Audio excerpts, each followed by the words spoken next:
Aha! Okay, what's up, everybody? Sorry, I'm crossing wires here. We are on location, and welcome to Tuesday, the Spicka Span Show. We are live, baby. All right, there we go. Whew! At the final minute, I was oh, that's why. I was telling Kyle I had this thing set up. The computer was set up on a chair, and the chair has like like when a chair has like the butt grooves built into it. And so the computer was sitting on there and everything seemed fine, except it just gave it like the slightest little bend. So every time I clicked of the mouse pad, it would think that I was right clicking every time. So it was like making these weird noises. And anyway, long story short, we're here. We're here. We're on it. We're live. We're doing it. So welcome, guys, to another on location. I've just been. It seems like I'm just traveling and having a ball out here. Kyle's doing it all. Kyle's doing it all. I see you got a new shirt on, Kyle. What's going on there? Oh, you just came in. You embroidered cobalt blue tiger wear tee. Pretty proud of it. It's kind of hard to see, but it's embroidered, which is nice. Yeah, that looks cool. So it's like minimal, but not. That's right, Peter. Love it. It's Dynasty blue. Hey, what up, Alan Fang, dude? 7 a.m. here. Great interview on Shelda podcast. Yeah, Kyle did his podcast. Shelda's been crushing it, man. Dan Shelley has. Really great job. It's awesome to see how many, new forms of paintball content, or just content in general, are out and ripping and on the wire. You know what I mean? It's fantastic, and obviously the guys that came before us and the guys that kind of started with us, like the 5 years ago, PTG, Ronnie, Paintball Ruined My Life. We got to get Brad on the show. I keep saying that. Maybe we'll work on that, getting that next week. But yeah, man, it's really cool to see this. I did the Joy of Paintball with Clint Riddle. That was really cool. I loved that one. That one was a really fun one to do. We talked about all sorts of good stuff. So really awesome time in paintball right now. Very awesome time in paintball. We've got a cool show. We kind of like we're planning on getting some specific guys. We were trying to get J-Rab on. He kind of and Damien forgot that he had school today. He was going to come on the show because I do want to. Carl Markowski had playing on podcast. And we wanted to get Damien on the show, and then he's like, "Yeah, I'm in." And then he was like, "I forgot I had school today." And I'm like, "Oh man, you're in school also, working overtime and in school. Good for you, man. Good for you." So he canceled last minute, and then Alex said that we're too right wing for him, so we can't go. He can't go on our show. He didn't want to have to go to therapy after going on our show.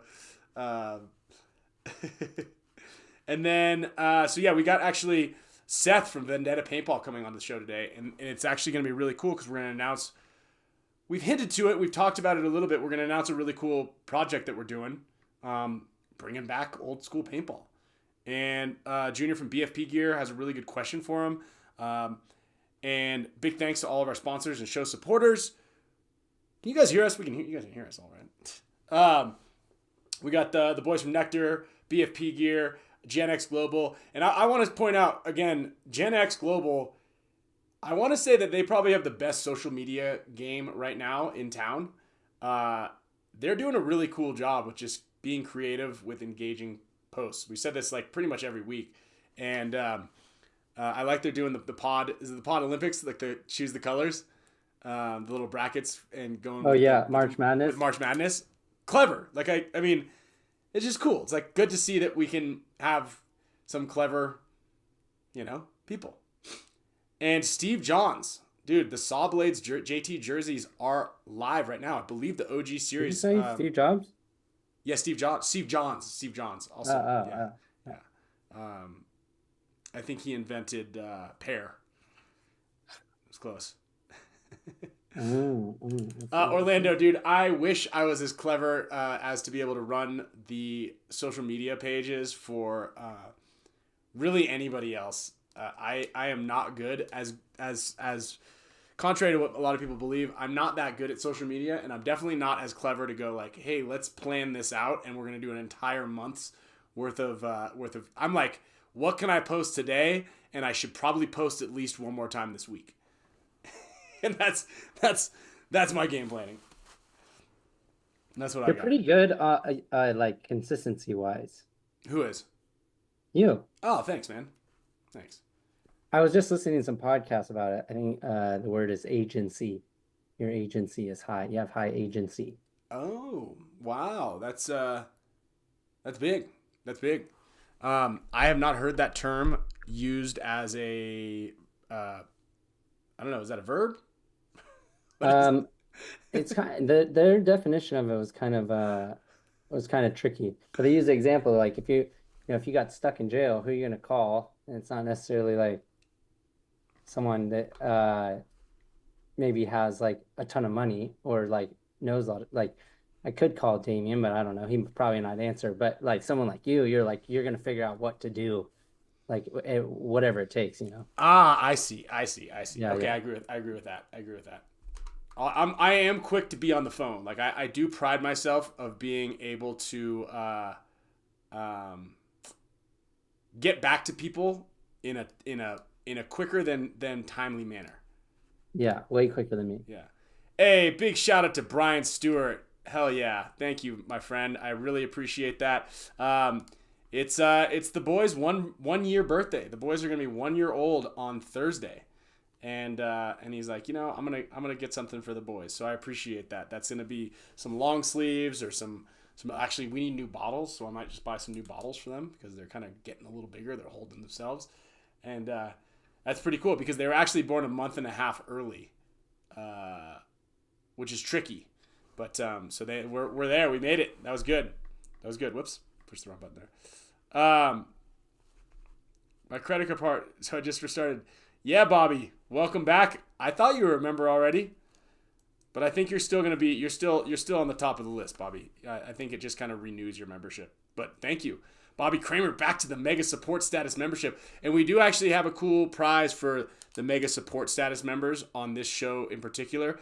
I wish I had it here, and I promised the Clatter Paintball guys that I would show it off this week because I didn't do it last week.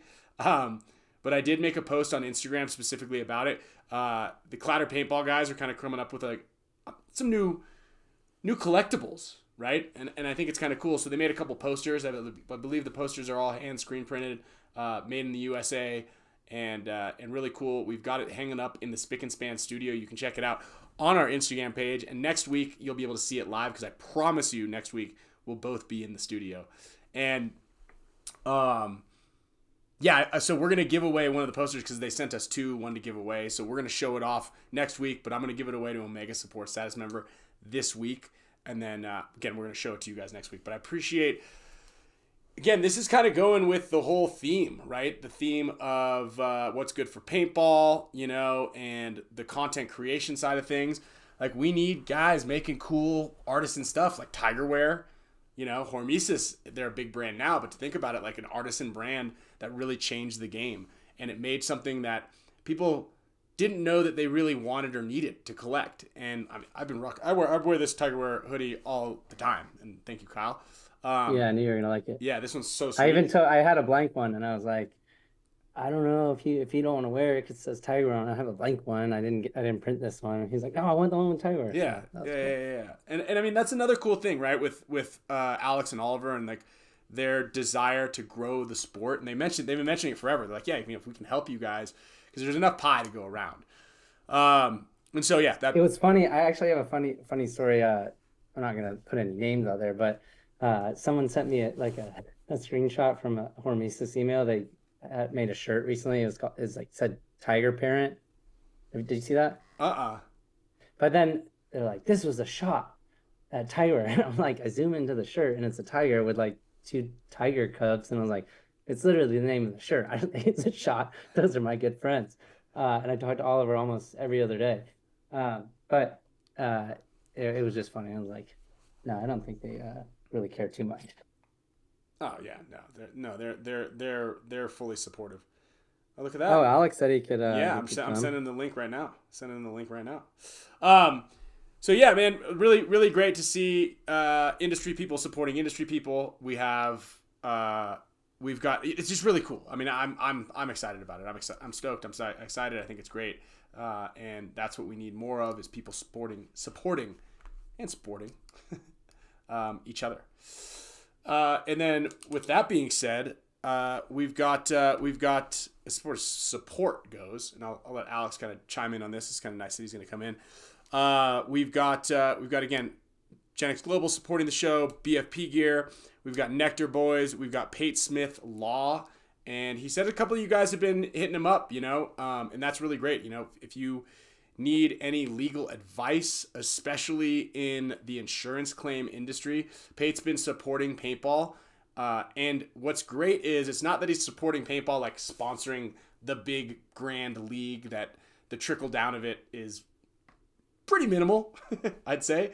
He's supporting the players, right? With the move of the event, the move of the prelims, and that's money that goes straight into the pockets of the players, which oftentimes those guys that are winning it aren't really getting paid a lot. Alex Holland won the World Cup one. They're working on the event 2 or event 1 of this year, and it's cash, and it's great, and it's awesome, and it's support. So yeah, man, anytime that people can get an opportunity to support paintball and the players and the companies who support their favorites, that's great. Yeah, Al. What's up, boys? I can't see you guys. Turn your phone sideways, and then Can't see us. click around. There you go. See you now. Oh, here. My video was off. Can you guys see me now? Yeah. Yeah. Dude, that's so funny you said that about that shirt. So Oliver has his designer make some shirts over there, and then he just sends them to me, and I'm like, oh, what's that one going to be called? And it's like a tiger with 2 cubs, and I'm like, oh, tiger parent. Like they say tiger mom. Yeah. Like, it's just, I honestly didn't even think of you guys. No, I know. Wait, And that what's was just Tiger funny Mom? that someone messaged me. They're like, they're definitely throwing shots. I'm like, I don't think they're throwing shots. You're looking into it too much. And then in the email, I think someone just accidentally there was a misspelling because it said tiger parent shit. And I was like, Oh yeah, I put a typo on it. It's supposed to say shirt. And there's yeah, no and I was spell like, check I on don't that think one. I don't think they're trying to. I was just I should have sent it to you. And I probably didn't spell check me because I use the word shit probably more than I write shirt. Yeah. Dude, that one's easy. Like when I'm when I'm trying to take a shot at this, like when you're you're like you're gonna take a shit at this. Oh, that's funny. So yeah, let me tell you what a tiger mom is. In the meantime, we have Dynasty Champions Club. I actually have this shirt, this collab shirt that Al made. HORMESIS collab. One of the many gifts that we give out for the Dynasty Champions Club. Sign-ups are going on right now. That's a direct way to support Dynasty. And then on top of that, you get cool perks, monthly gifts. The guys all just got a custom Dynasty jersey with their name on it delivered to them. We've got the VIP tent at the NXL events, which is excellent because you get a VIP shaded area out of the rain, out of the sun, with snacks and waters and all that stuff. And then nice shirt. Your wife stole it, Steve. And then we do Intel sessions where we give away a ton of gifts every month. We've got grand prize drawing. So I think next month we're going to be giving away either an expenses paid trip to a Dynasty practice, so you get to play with us, against us, all that. And then, sorry, Nate. Spoilers. We're also really good at not doing spoilers, but I just, forgot about that one. Earmuffs. Or we're going to give away a custom signature series force, which means that you, the winner, you have one away to one lucky Champs Club member, gets to work with our design team. If you even want to, you can fly out and build it at the Field 1 factory. You get to spin the wheel to eat some lunch that you're inevitably going to have to use the Field 1 bathroom afterwards, because these guys eat some shady stuff all the time. So yeah, man, it's a really cool experience for the club, and we got a ton of really good perks. So the sign-ups are going on right now, and we're ripping there. We're ripping. I don't know, man. Ever since I've been taking this curcumin, my stomach has been good. Oh, really? Yeah. These like concentrated curcumin pills, bro. I Is had gut problems my whole life, and ever since I take those things, man, dialed. Yeah, he has had gut I don't know what problems to his whole say. life. Ever since like the one weekend we had a Yeah, sleepover. it's so good. It's so good. I can eat spicy food, dairy, whatever. Doesn't matter. I've just been. It's like I got a nice balance going right now. I dare you to go to Denny's Man. and get a moons over my hammy. That's an anxiety attack, dude. That had nothing to do with the food. How's that? So then, how do we fix Denny's that? at 2 a.m. How do Say we again? how do we fix that one? Anxiety? Yeah. Well, you could either medicate, which I haven't done, or you can, try to work on yourself, and Which you haven't done. deal with your your trauma that you're mainly at the source of. Greenspan. Ever since Greenspan left my life, I have my stomach's been great. Yeah, paintball or gummies. No, Paintball or gummies. it's actually the opposite, dude. I would be miserable without you. Oh, thanks, dude. And you too, Kyle. Thanks. You guys are good friends. And it was fun hanging out. Little that we did at the tournament. You guys played great. Thank you. Definitely was pulling for you guys. Tough loss, but you guys Yeah. are. I feel like you guys. It takes about 2-3 years to like gel and figure it out. Like even for a bunch of good players. Like I mean, look at Impact right now. Like I know that they're expecting to win, and everyone's expecting them to win right away. But like, it takes a minute. Whatever. It does. Wow, you played really well at the event. Also, I mean, like, I think that Yeah, it's just we got a lot of guys, and Yosh and Blake were also playing great up in the middle, and the Mhm. snake ended up not being as dominant as it was in practice. Mhm. But yeah, thank you. Yeah, I mean, I think one of the things, because you kind of came into the season with a little chip on your shoulder, you're like, I'm determined to play better, and it was kind of cool. It was refreshing. We talked about it on the show when we were going through all of that, and it kind of gives, because you mentioned it so many times. You're like, I'm just gonna take.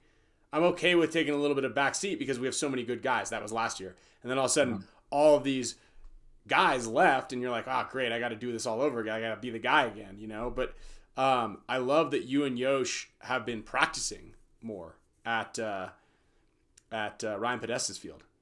Yeah, if you're in NorCal, definitely go check out Playland. It's an awesome place, especially if you have younger players or first timers. They have like a great jelly ball thing there. They've got a great laser tag situation, and they have low impact paintball, and they also have these fun like sort of walk on fields with like little houses and stuff, and then they've got an airball field, so a little bit of something for everybody.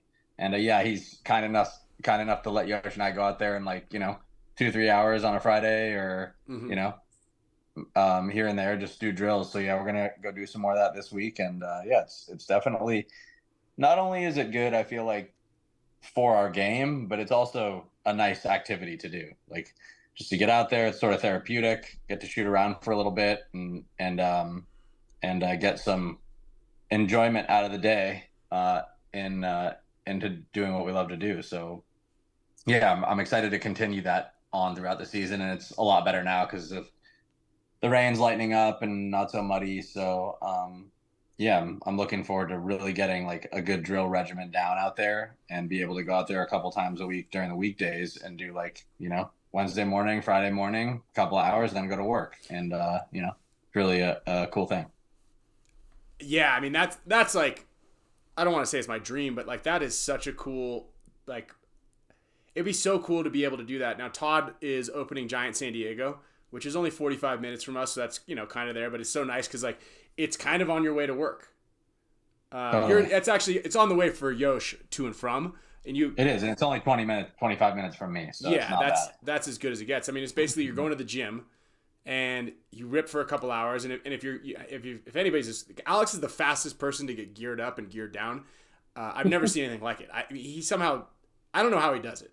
Kyle, you know, like, dude, there's so much time wasted in the schlep of like, dude, you get to the field, you're like, be there at 9. Then well, how come we're not playing until 11? Like, you should be playing at 9:15. We're getting ready. Didn't you read? Yeah, exactly, dude. People are yucking it up, taking a shit. Like, you know, it's like all this, like, you know, to and from the porta potties, and everyone doesn't have batteries yet. And, you know, there's like a whole level of stuff that you could just be prepared for the night before and just be ready to go. And it really doesn't take that long to get your clothes on.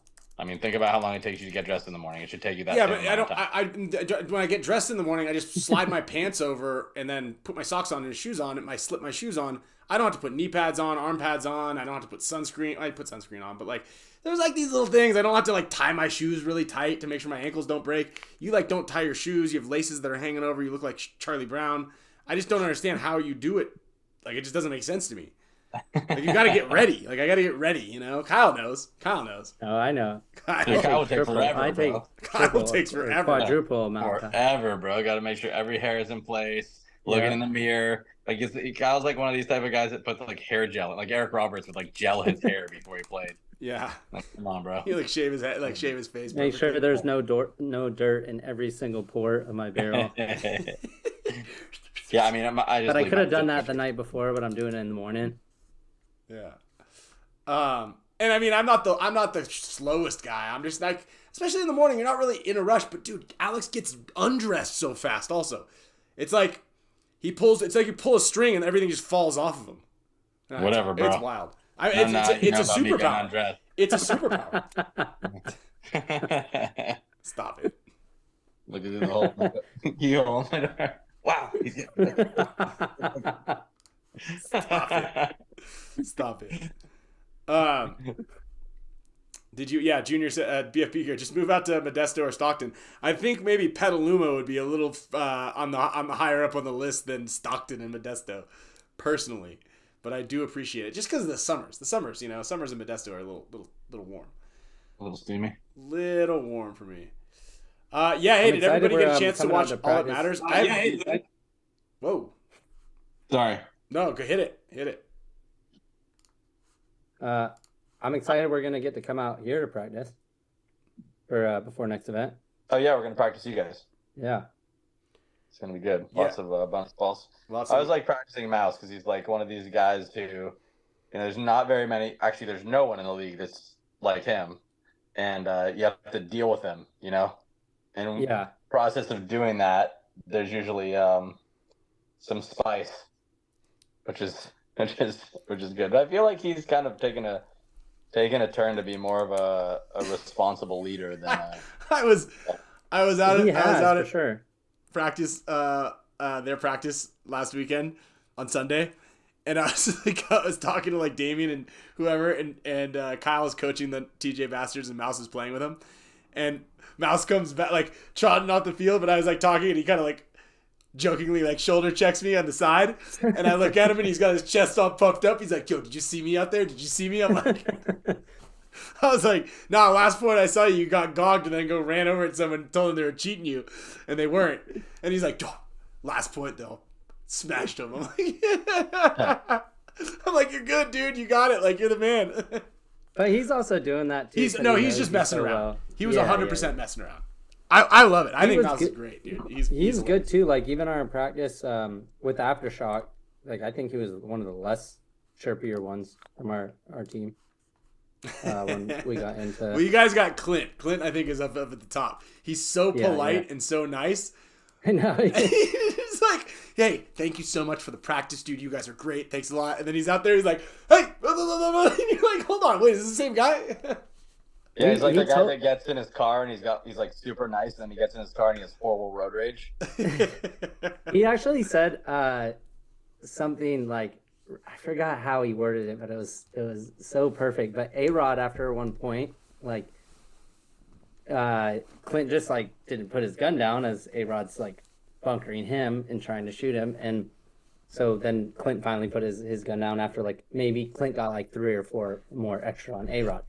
And after A-Rod comes off, and like pulls him to the sideline. He's like, dude, what the hell? Like, you don't respect me? And he's like, no, it wasn't that. He's like, look, A-Rod, I mean, when I see that it's you bunkering me, I know that you usually shoot people a lot. So I just wanted to make sure that like I kept my gun up till when you were going to stop. You just happened to stop faster that time. But A-Rod, he's like, you know, anticipating the Dude, I remember at the beginning of last year we practiced aftershock and they had this kid Corwin, and I made him move up the center and I saw this guy's back to me, like I crossed over the 50 and I saw him and I just roasted him like all up the side in his back, and then I saw it wasn't A-Rod and I was like, oh my god, I'm sorry. I thought you were A-Rod, bro. Yeah, that's good. Yeah. Look, Steve Blair. I remember shooting up like when Mouse was on Impact. I think it was on Ironman like 5-6 years ago, whenever that was. But Mouse and I were like overshooting the shit out of each other one match, and I thought he was in, and I just teed off on what I thought was Mouse, like 20 balls. And then as he started to fade to the tape line, it was Keith. And he's just looking at me, just sad. And then after that, I'm like, I'm sorry, dude. And Mouse was just in the pit laughing because he knew what happened.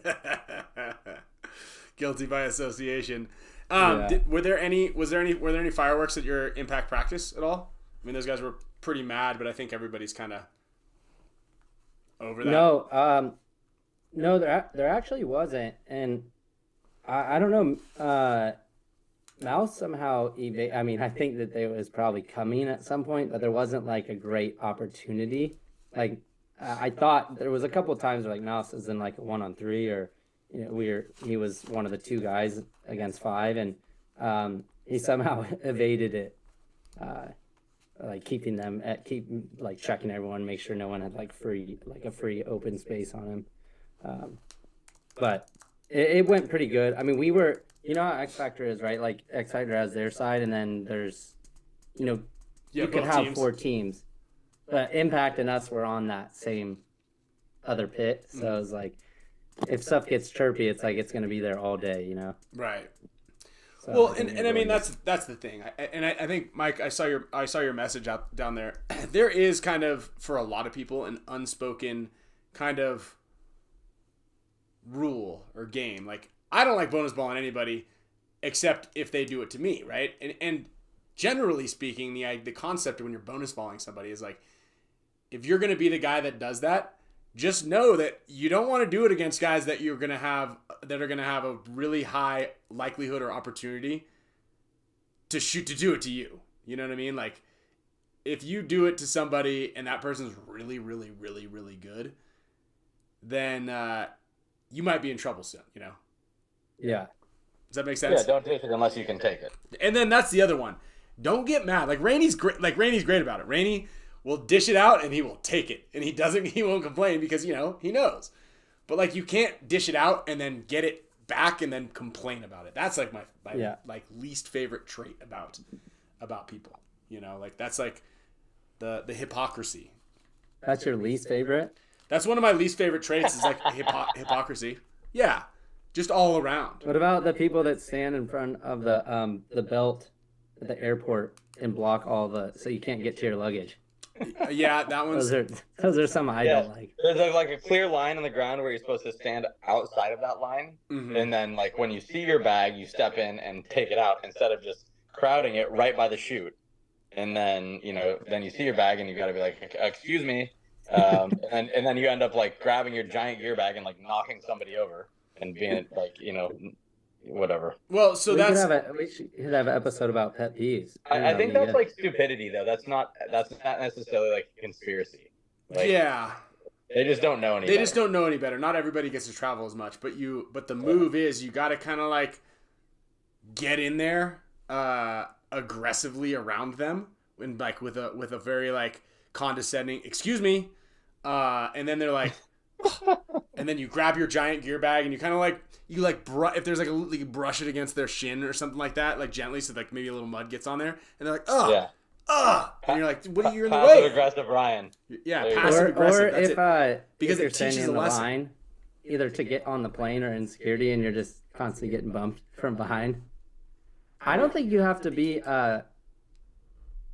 what I do. I just like meet their eyes with my eyes and look at them like, I know what's going on? Do you know what's going on? And then that usually stops it, actually. What I don't about even have putting to. your seat back on the airplane? Is that like, do you think that, I mean, the seats go back, so you should be able to put it back, but That is, I have like avoided that, but you know, it's funny you said that because I just asked Mouse the other day. I was like, "Have you ever put your seat back?" And then the person behind you gets mad, and he's like, "Yeah, some guy was like kicking my seat the other day," and then when I just like stood up in the aisle, and then he was so like, a lot of the times I fall asleep with my head like down on the tray table, and if the person's seat isn't back yet, and then they put it back while I'm sleeping, it's like that's a spinal injury. Like I'm like, ah!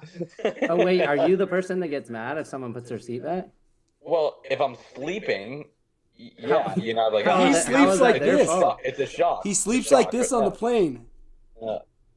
But that's, I mean, I don't know. I think that maybe you should get the seat that's behind the emergency row Well, but then Yeah, you I can't don't know, reach. man. I'm saying because they don't move it back. I sometimes put my seat back, but like I mean, yeah, the seats go back, so you can't like it can't be an Get mad, yeah. infringement. Yeah, if yeah, whatever. Do you put your seat back and like just leave it back for the whole flight just because you can? I mean, I don't really. It just depends how long it is. If I'm trying to sleep, yeah. Ryan? Do I always put my seat back? Is that what you're saying? Yeah. Yes. Yeah, you just do it no matter what, like even if you like don't need to have it back. Why would I not need I'm to have kind it of with back? Ryan though. Like it's allowed. Yes, but it's part of my that's part of the seat that I bought. Although person- one time yeah. I was flying back from Peru. I remember this very well. I was flying back from Peru and I went to recline the seat and it wasn't moving and I'm like, what's going on here? And this guy's head comes over, he's like, sorry bro, not on this flight. And the dude was so big that his knees were just naturally stuck in the back of my seat. They're just like, sorry man. Yeah. I've always wanted to invent this thing. It's like a telescopic rod that you could wedge against the person's seat in front of you, and then like put it against your armrest or something. So like it would just be impossible for them to put their seat back. Yeah, they make those. I was thinking about like a personal first class tent that you can pop out and it just goes over you. And it just goes over the seats and it's just your own, and it has like a little window you could open up. Like, yeah, There's speakers in there. I'll take a ginger ale. Did you see You this don't need comment? headphones anymore. You just play the audio to the movie in there. Yeah. Hey, not putting your seat back is like saving your girlfriend for the next guy.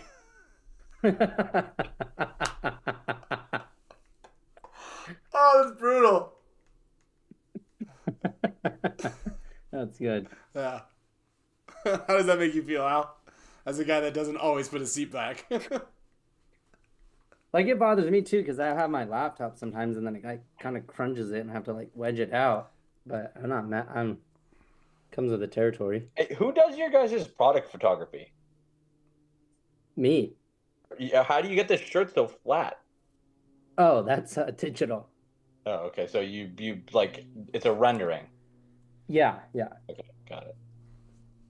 But I'm working on changing that to get some like flat product shots. Yeah, send me that whatever template you use. That's awesome. Yeah. See, we were just talking about that. Working together. What? Working together. Oh. Hey, Al. Well, it reminds me of the Kith product images. Yeah, I try to keep everything like very designer looking. Yeah, no, it's super I'm clean. gonna send you this shirt that these aren't the product photos, but the shirt that I just made. I'm wearing. Is that a tiger wear? That blue one? Yeah, Dude, and I it like has it. like I just sent you pictures. You'll see on your phone, or you're using your phone. Yeah, but I can look on my computer here. Al, what's the haps with the Iron Kids doc? It sounds like things are. Have you seen a screening yet? No, Dan said he has 20 minutes for me to watch, so hopefully I'll see that this week. But yeah, other than that, I don't know. All That Matters is out, so if you want to go check that out, you can go to hormesis.com. If you buy any item, you can watch it for free. And then also, Where you can watch All That Matters for free now? well, if you buy an item, so it's like yeah. It's always been that way. And then in a few weeks or maybe a few months, we're gonna release it on YouTube. So then it will be just free for everybody. Oh, cool. Yeah, You these are sell tight. gift cards? Tight. They're embroidered. Yeah, those are killer, man. Thanks. No, we don't sell gift cards, but I don't think we had an item that was like a raffle item. I think it's not on there anymore though. So like if you lived in, Netherlands and didn't want to pay for shipping on a shirt, you could just buy that. But anyway, if you have checked it out, thanks for supporting. If you haven't, I guess you can wait a little bit and watch it on YouTube in a few weeks. But we spent a lot of time on that, and I'm super proud of it. That's awesome. Derek Janish said he loved it. Nate P, 10 out of 10. A lot of people said that they loved the movie, and it can't wait for the Iron Kids one. It was fantastic. I haven't seen the new director's cut. I only saw the one released at World Cup. I'll send you. We did a lot of the changes you recommended, actually. Oh, cool. We moved Mouse's part to the middle. We cut a bunch of the parts a little bit shorter. It's way better than it was. Like the audio is all fixed. The color grading is all better. A lot of details you probably won't notice, but it just is a better product. But I'll send you one right now. Okay, cool. We could do that too. If you want to give that as a prize, okay. You can all I need is the person's email. So you can give away as many of those as you want on the show. Dude, sweet. Well, I lost my pen already. So You lost what? I lost my pen, my marbles, my mind. What project was more satisfying, the movie or the magazine? I mean, it's different. I mean, the magazine for me is, it's ongoing. So now I'm digging into issue 3, which is actually, man, I just got this article from Joe Barrett, which is amazing. Like it just kind of encapsulates like the journey of a pro paintball player. It's not glorious, and it's pretty funny. Like a lot of the parts he has in there. So, the magazine I'd have to say is a little bit more rewarding, but it's also more laborious. The movie, I feel like it happened, and then once the creative part's done, for me, I'm like, and honestly, like I work on the magazine way more than I worked on the movie. Like the movie, I helped, do the story arc and a lot of the interviews and some of the shooting, and the overall vision. But really, Miko and Philip and the guys boots on the ground did most of the legwork on it, not me. So yeah, I feel like the magazine is more my baby than the movie. I'd say the magazine probably a little bit more. What do you enjoy consuming more, as far as on your personal life? Do you like flipping through magazines? Do you like watching the documentary things? Like what do you like? I mean, TV for sure is my thing. Like, right. I watch way more TV than I do reading. I do like reading, especially about things that I enjoy. So like reading the Paintball magazine is interesting to me. Like I was really into Joe's article. I was like, wow, this is like, learning about Matt Derula, like getting knowledge. Everybody has a story, right? And it's a lot easier to expose that story through literature than it is through video, because to tell someone's story through video, it's got to be thought out. You have to shoot it. There has to be, a idea behind it, and the director or the producer has to be aware of what they're trying to say, and then try to put it on the screen. Whereas in an article, you can interview somebody and it's just what they say face value, and then you can have an op-ed opinion by the writer, and it's pretty straightforward, and you pair it up with some nice photos, and then you got a piece. So it's just way easier to do more with print than it is with a video, as far as storytelling goes. I'm pretty stoked, and also like you can let someone have their opinion on something in print. Like Marcelo wrote an article in the last one about his experience at World Cup 2 years ago, right? And like he brings you through the event from his point of view, which is interesting to figure out what's going on inside their own head, or at least what their perception of the events were.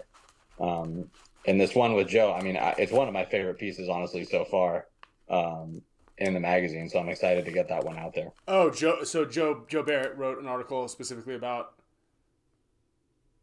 Yeah, it's titled. I mean, I guess he titled this. It's just called Joe Barrett: A Paintball Life, right? Mm-hmm. And it starts basically in the late 2000s and talks about, you know, his growing up in Buffalo and then his journey down to Florida, and like, I mean, it's extremely detailed. It's, let's see here, 10 pages, 10 plus 11 pages. Holy shit. Yeah, so it's like, you know, legit. It's a legit article, and what the heck? Should have had notes on it. Oh no, here's the one with the notes. Okay. Yeah, I mean, I'm like pulling out some quotes, but like, okay, the DMG house experience was like those stories I'd heard about Dynasty House back in the early 2000s, or the Trauma House, where you'd feel like you're in a frat house or a slum house because there were so many people packed in. It was a pretty ghetto situation, and because we're all paintball guys, the house was just filthy. We had 7 or 8 people, not including blah, blah, blah, blah, blah, and it goes through descriptive, right? Nobody gave a fuck about the hygiene of it, because every day you wake up with all your teammates and you're just talking paintball all day, every day. And it's, you know, it's fun, you know, and you really get the feeling, right? She was a good-looking girl from a well-off family, and her parents didn't love that she was dating a pro paintball player, so we broke up. You know, just things that, I mean, there's a lot more detail than that, but these are just like a couple lines that I was like, okay, yeah, that sort of encapsulates an experience that a lot of paintball players have. Yeah, it's good stuff. You know, he said he was living on $7. This thing about eggs, like, hold on, I gotta find it. Yeah, I was living on $7 a week. Eggs were the only thing I ate all day, every day. It was just eggs and tap water. That's epic, bro. Like, That's just wild. eggs and tap water. I love that.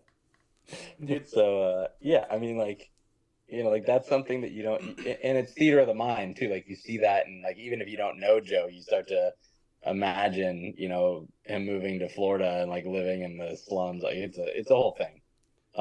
But it's really fun. So I'm stoked to get that one out there. Working on some layout, going through photos, and yeah, putting it together. So it's good times. Yeah, and Sal, issue 2 dropped at World Cup. Yeah, I have one if you want. I'm going to put some up on the website hopefully this week. I just got to get it together. Okay. I have a few left. Sweet. Speaking of website, Yoshi's texting me right now saying that a bunch of stuff just got dropped on the Dynasty site. We've got. I know that some of you guys love the perps, but we've got birthstone frames up there right now, and lots of other stuff on dynastypaintball.com. If you guys want to get some birthstone frames, and I believe if you're a DCC member, you might get might be a little post in the Discord channel specifically about that stuff. So check it out. He just texted me right now. I think he forgets that he knows that the show's going on. So, yeah, you know, I had a picture of a mouse right as you were saying that. I'm gonna find it. No, I really like Joe's. Well, I love Joe's stories. I know you love Joe's stories, but how open he is and like, or maybe unfiltered. It's one of the two. I don't know exactly which one. And Joe's playing with you guys, right, Kyle, at WC? Yeah. Dude, yep. that's sweet. Yeah, we love Joe. Yeah, so thanks for that layup on that one, Kyle. Of course. Here, check this fool out, bro. What are you looking at? On this, just a jacked picture of a mouse. Look at that fool. What? Why do you? What is that? Is that your screensaver? Yeah, it's not yours. Okay. You guys had just lost, bro, and he was like gearing down, and I was like, "Damn, that fool's jacked." Do you remember when we were talking about the Formula One stuff? And Alex is like, "Why are these guys all so hot?" Okay. Wrong descriptive, wrong adjective to use, and that's. Work at home, dude. Get on the phone. Delta. Shit, bro. Get on the Sucks phone. losing. Sucks losing. This is a good shot too. I'll probably use this one. So let me ask you this then, because this will kind of Listen, pivot into, because it has a lot to do with the stuff that you're creating and whatnot, Al. it's good too. What do you think? Pizza boys. There you go.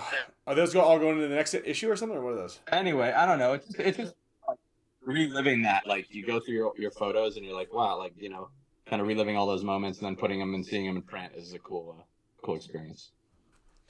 No, but my question is for you, because it's gonna work. It's gonna work with our next guest also.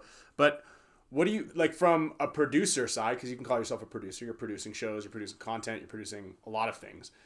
What do you think? What do you think about paintball? This TV situation. What do you think it is that we need? Do we need a live format? Do we need to change the format? Do we need to have a reality type, Formula One Drive to Survive type concept, a UFC fighter thing?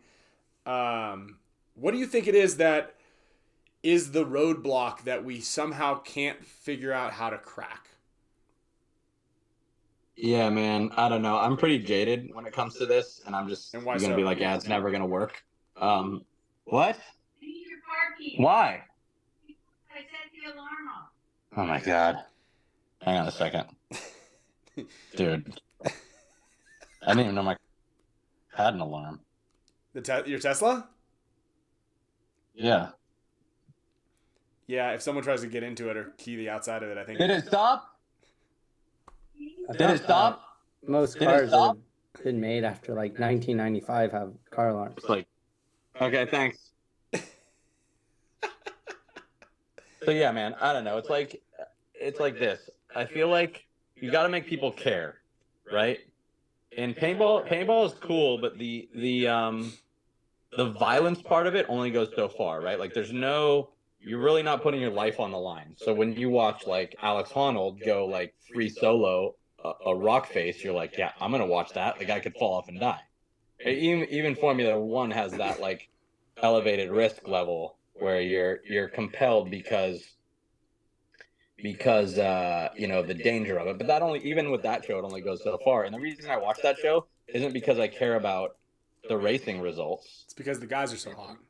You're not really watching the race. You're watching the characters. You care about what team they're going to go on next. You want to see, who gets cut. You want to see that coach get mad or the team manager get mad, right? Like the German dude who's always like inflamed. So you're creating these characters and you're creating stories that people can relate to. And I think that's where it has to start. And a lot of people watch that and then they tune into Formula One when they see it on TV and they watch the actual race broadcast and they see that it's painfully boring and they turn it off. But there's a percentage of people that stick with it and they're like, oh, I'm a fan of Carlos Sainz now because I watched him on the show and he's, like Ryan said, extremely good looking. So yeah, I don't know. I think it has to start there with story and relatability, and you can't really focus on the nuts and bolts of who shot who. And yeah, we lost because of penalties. Who cares about that? I mean, I've been playing this forever, and I watched the webcast, and even that's to me boring. I mean, it's done well. Don't get me wrong. Like, it's executed very well. I think it's the best it's ever been. Maddie does a great job. Darren and their team do a great job covering it. But the reality of it is there's just not much of a story there. You're watching little ants scramble around. But I will say this. I watched it on my TV, and it's way better.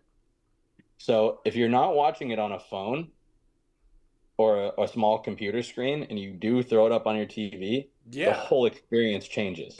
So absolutely, that's with everything. Yeah, put the Spicka and Span Show up on the 80-inch. Watch it on a TV, please. Watch it on a TV with good speakers. Like that's where you get the experience. If you watch it on your phone, you're not going to get it. You don't see the details. You don't see the paintballs flying through there. You can see the dust, the specks of dust.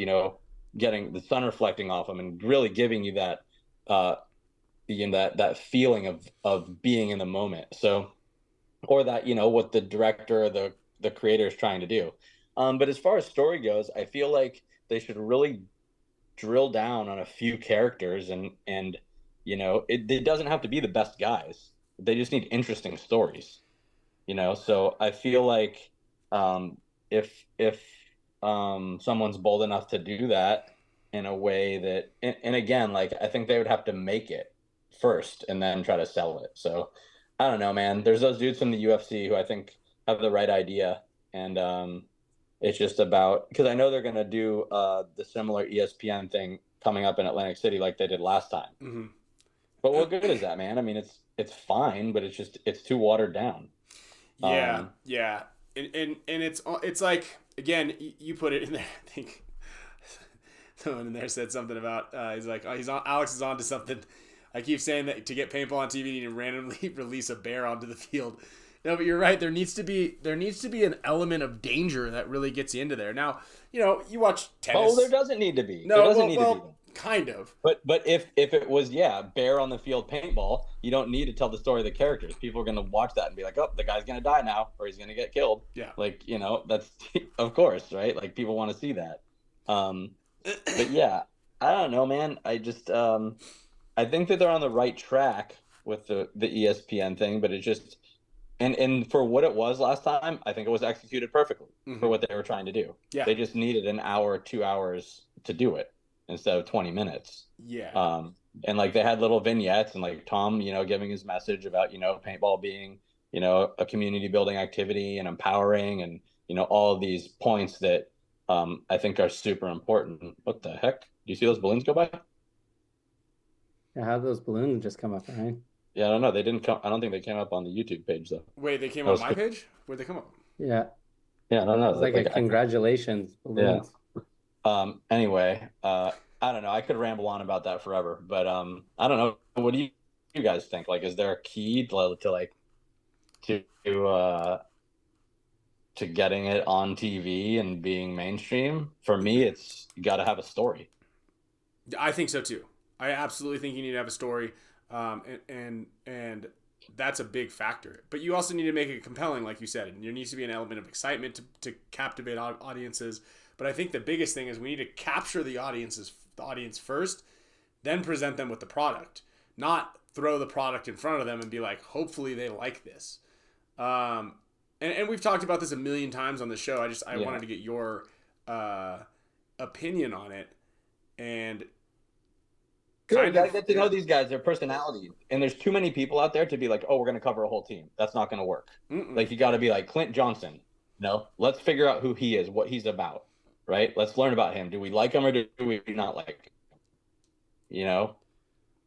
And what's happening with him? Is he going to be on the team or is he not going to be on the team? Who's a good guy to do this? Jesse Stevens. Like, I'd be like, that guy is interesting. He's emotional. He has a story. And, people are going to have an opinion about him. Right? And he's not afraid to wear it. He's not afraid to wear his emotions on his sleeve. I would look at, that guy's story, I'd be like, okay, who are these guys that I want to see, about their personality? And then you could, you obviously, and what's interesting about Drive to Survive, like Verstappen and Lewis Hamilton, who are the best two guys to ever do it, they're really not main characters on the show. I mean, they are sometimes, but really they're not. They're like these ancillary guys that there's things happening around them. Right. And I think those are the interesting stories, and the producers do a good job at that. Mm-hmm. Well, here I'm going to get our next guest in here. Seth Johnson from Vendetta Paintball is he's got an idea, and we're involved in it, and it's going to be kind of exciting. It'll be fun, and I'm going to let him kind of present a little bit. We were talking on the phone today about how and when. And Seth, when you jump in here, just go ahead and turn your camera on. And Alex, turn your camera sideways too. So we get you full frame here. Get you full frame here. Let's see. All right. And then I'm gonna adjust the camera here. So basically, what we have going on here is we are going to. Seth had the idea to bring back old school paintball, and I saw it in here a couple times. People were talking about 15-minute halves. So he's been working in the background here, and I mentioned it briefly on the show a while back. Let me find out how to put your camera on. Yeah, let's go like this. Yeah, it says my camera's on. Can you hear me? Yeah, I can hear you. Your camera's not on though. Okay, I don't know why it's not. It says it's on, so I'm trying to figure out what's going on I here. just said asked to start video. But yeah, what we're doing is we're Alex, you and I and the team and everybody in June are gonna go out to. There he is. All right, and turn your camera sideways so we get you full frame here. And I'll adjust this. Perfect. Is that better? Yeah. What's up, Seth? Hey, what's up, Alex? Up at that. So yeah, we're Kyle? he's ripping. Well, I'll let you tell the story here in a second, but we're ripping old school X ball, 15-minute halves, 15 balls a second, the whole shebang, and it's gonna happen at his field in Utah. So kind of take it away and let us know what you got, who you are, and all that stuff, and we're gonna talk a little bit about the game planning.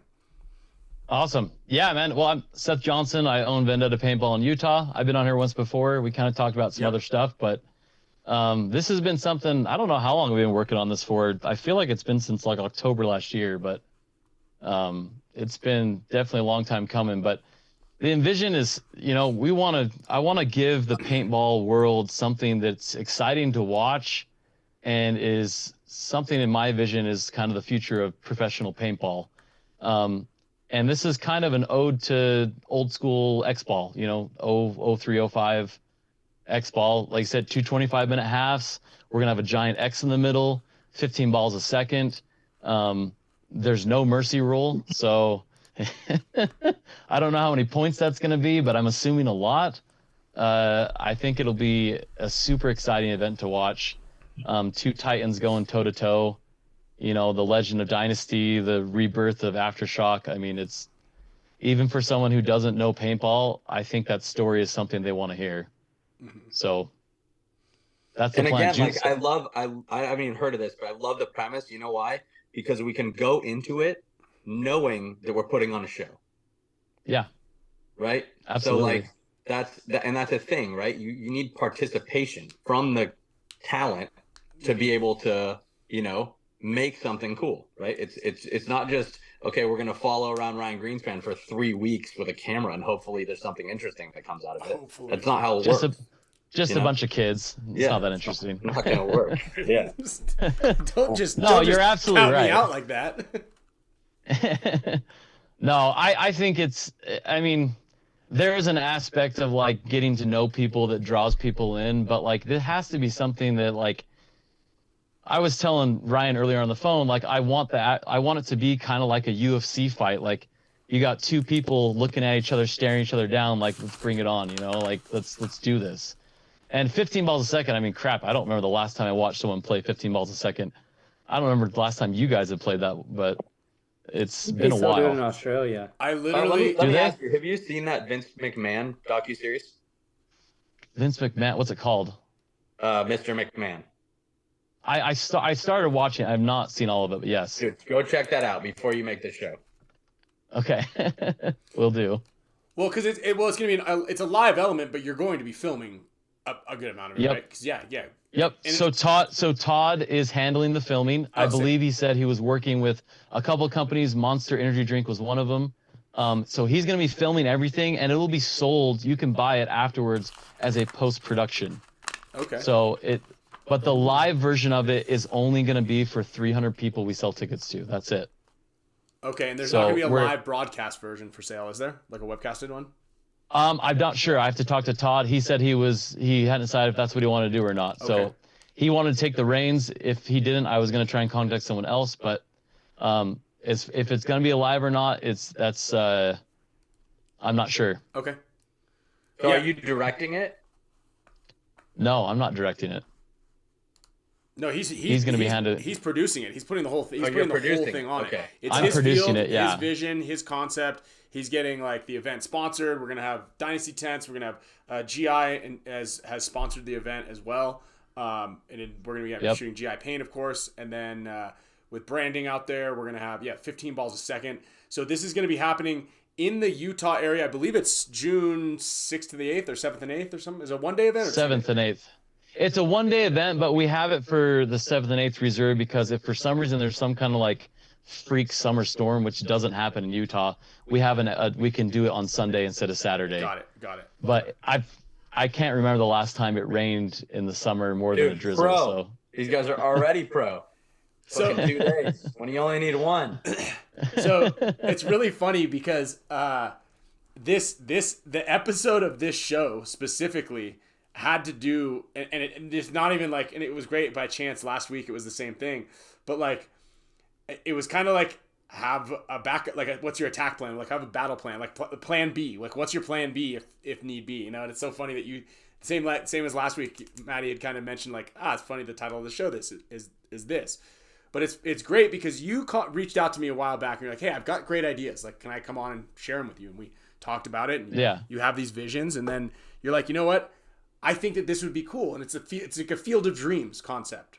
Like, I'm going to do this. I'm going to do this. We're going to build this event. We're going to bring 2 heavy hitter teams. And we're going to throw this event out here at my field. We're going to build it out so it's nice and it's like inviting for the public, and we're going to sell tickets to it. You're going to watch it's not like you're going to go there and be like, is this field exciting? Like, or is something cool going to happen? But this is going to bring that element of like, imagine A-Rod with 15 balls a second, dude. Imagine like the rosters and playing these 15-minute halves. Like we had already talked about, like we might have to get a couple extra bodies. Like who can we get to come out there just in case, like you guys might. It's like extremely taxing, right? Kyle, you remember like playing out there in Australia with those types of things, dude? It's gnarly. Yeah.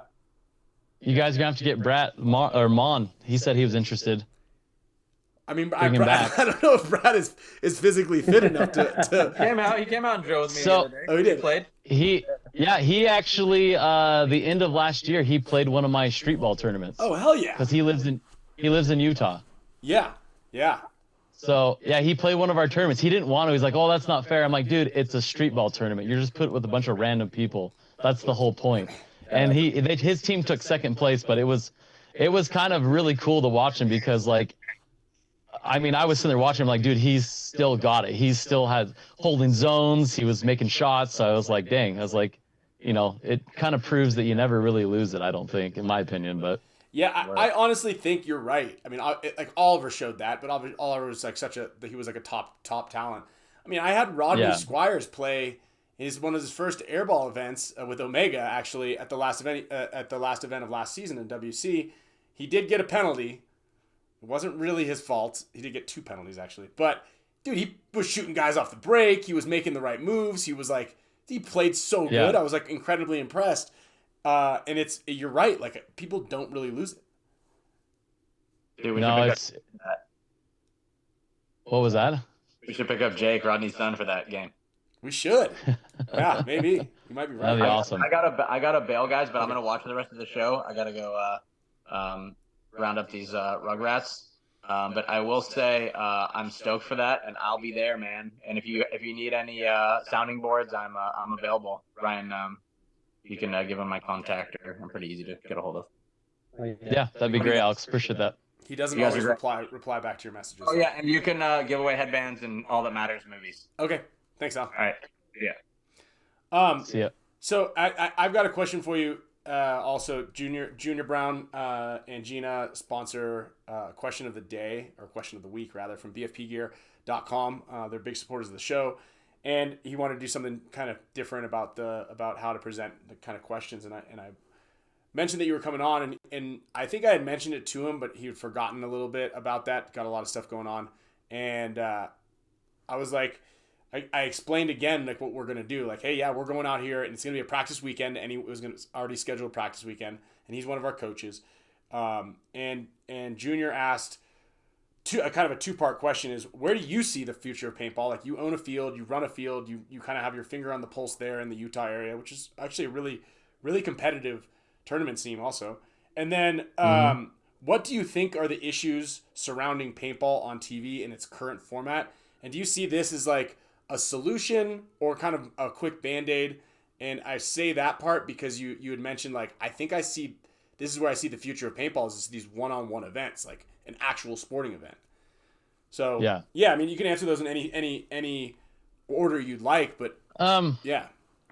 So, I mean, as far as like where paintball needs to go or like the future of it, I really do think pro events being a one-off event, like having Diesel play X Factor or having Dynasty play Uprising, like it should be that let's say just every weekend for a season, there's a game on TV you can watch live or you can or in person, or you can watch live on TV.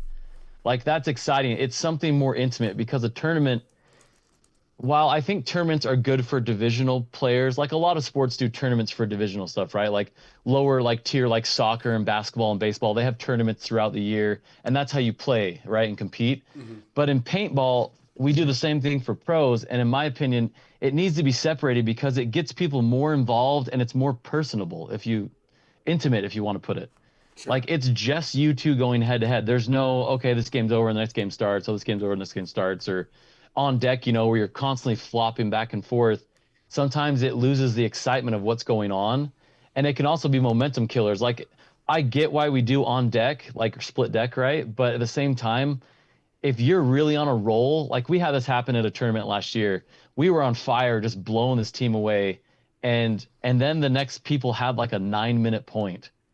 And we're just like sitting there, and I was jumping up and down, trying to keep my heart rate up, and I'm like, let's do this. And but by the time we got on there, like everyone had cooled off, and you kind of have to restart the engine.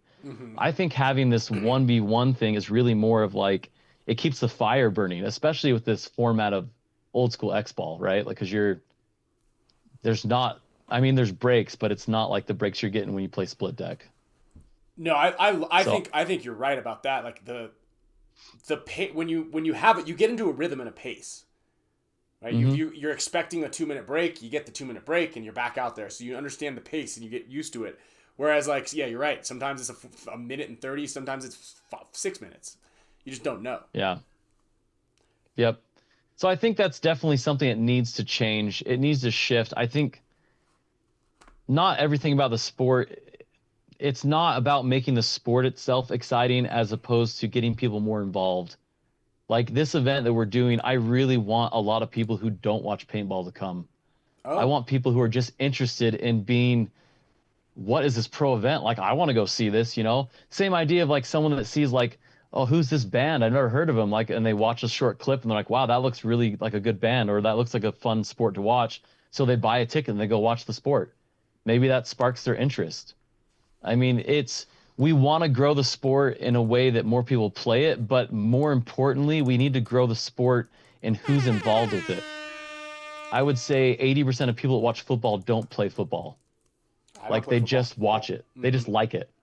Like I think Marcelo Magat said that several times. He watches football and other sports because he's just involved and invested with the players. It's not because he goes and plays that sport.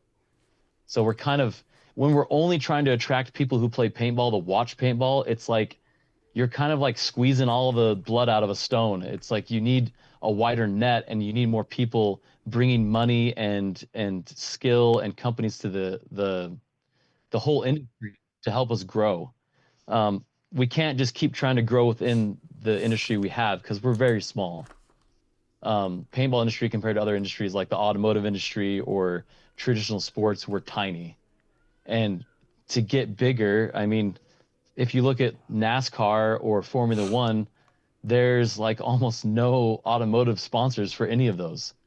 NASCAR does because you have to build the car with the parts from different manufacturers. But Formula One, I just watched the Formula One race this weekend, and there's not a single automotive sponsor on the vehicle. Like it's all tech sponsors and Rolex watches and HP computers, like that's where the money is, because you're getting outside money from other industries to build your own up. So that's kind of what I think. But what was the other question, Ryan? Sorry. Yeah. There's two questions. No worries. So there was where do you see the future of paintball is one. And then, I mean, I think you kind of answered the question of, do you feel like your concept is a solution? Do you think maybe it could morph into something else? And I may as well kind of ask you, or you should comment on, I think the real question is do you feel like a reality type Formula One Drive to Survive show is better, Or do you do like which one's the chicken, which one's the egg, or do you create a grid product like what you're gonna do, and then hope that people start to get interested in it? I know that was a couple. That's a really good question, actually. I think you first have to cultivate these pro matches that are more exciting and more intimate, and then you start following them and the story behind them, and then you make the series. I do think a series is super important because people, I think Kyle, you said that you watch Formula One simply because of Drive to Survive, right? Like you weren't a fan before. Yeah. Yeah, it worked, right? Like you watched it, it got you drawn in, and then you're like, I want to watch races now. Like For sure. I watch Formula One because I've been in the automotive industry for 20 years and I used to race myself. So for me, it's more like I love racing. It's like the highest form of racing. You But understand it. I understand it, but I'm a very small percentage. I mean, the last race, which was just in China, had 220,000 people attend the weekend live. Yeah. There's no other sporting events. The one before it in Melbourne, Australia, 330,000 people attended it live over 3 days. I mean, Yeah. I don't know any other sporting event that has that many people in a weekend. Do you? I mean, Right. who has That's 300 insane. grand people paying, and they're paying like $700 for nosebleed seats. Like this isn't like $50 a ticket. This is Right. serious money. So that is a possibility. I think that's. But I think the pro stuff has to come first to attract it and give a story to follow, rather than the just 5 tournaments a year. Yeah. I had one, and this is the one I thought, so I had to research it. Waste Management in Scottsdale. It's a golf tournament, 400,000. Oh, nice. Yeah, that's right. That is That's a good one. And that was that's before any impressive. type of reality type show of that. But do you think that those people would be out there? I mean, I think that the US's love for Formula One was born from, a lot of it was born from the Netflix show. Because, I mean, a ton of people watch NASCAR, but not a lot of people watch Formula One. Like, NASCAR, people are watching that in the US, but then their ratings are way higher for viewership than Formula One's is. But do you think that a lot of the success of, like, that Melbourne event or the China event was driven by these types of shows, or were those people going there anyway? It was, and I get what you're saying. Like, it is the answer, in my opinion, to have a show like Drive to Survive to promote paintball to the general public who don't play.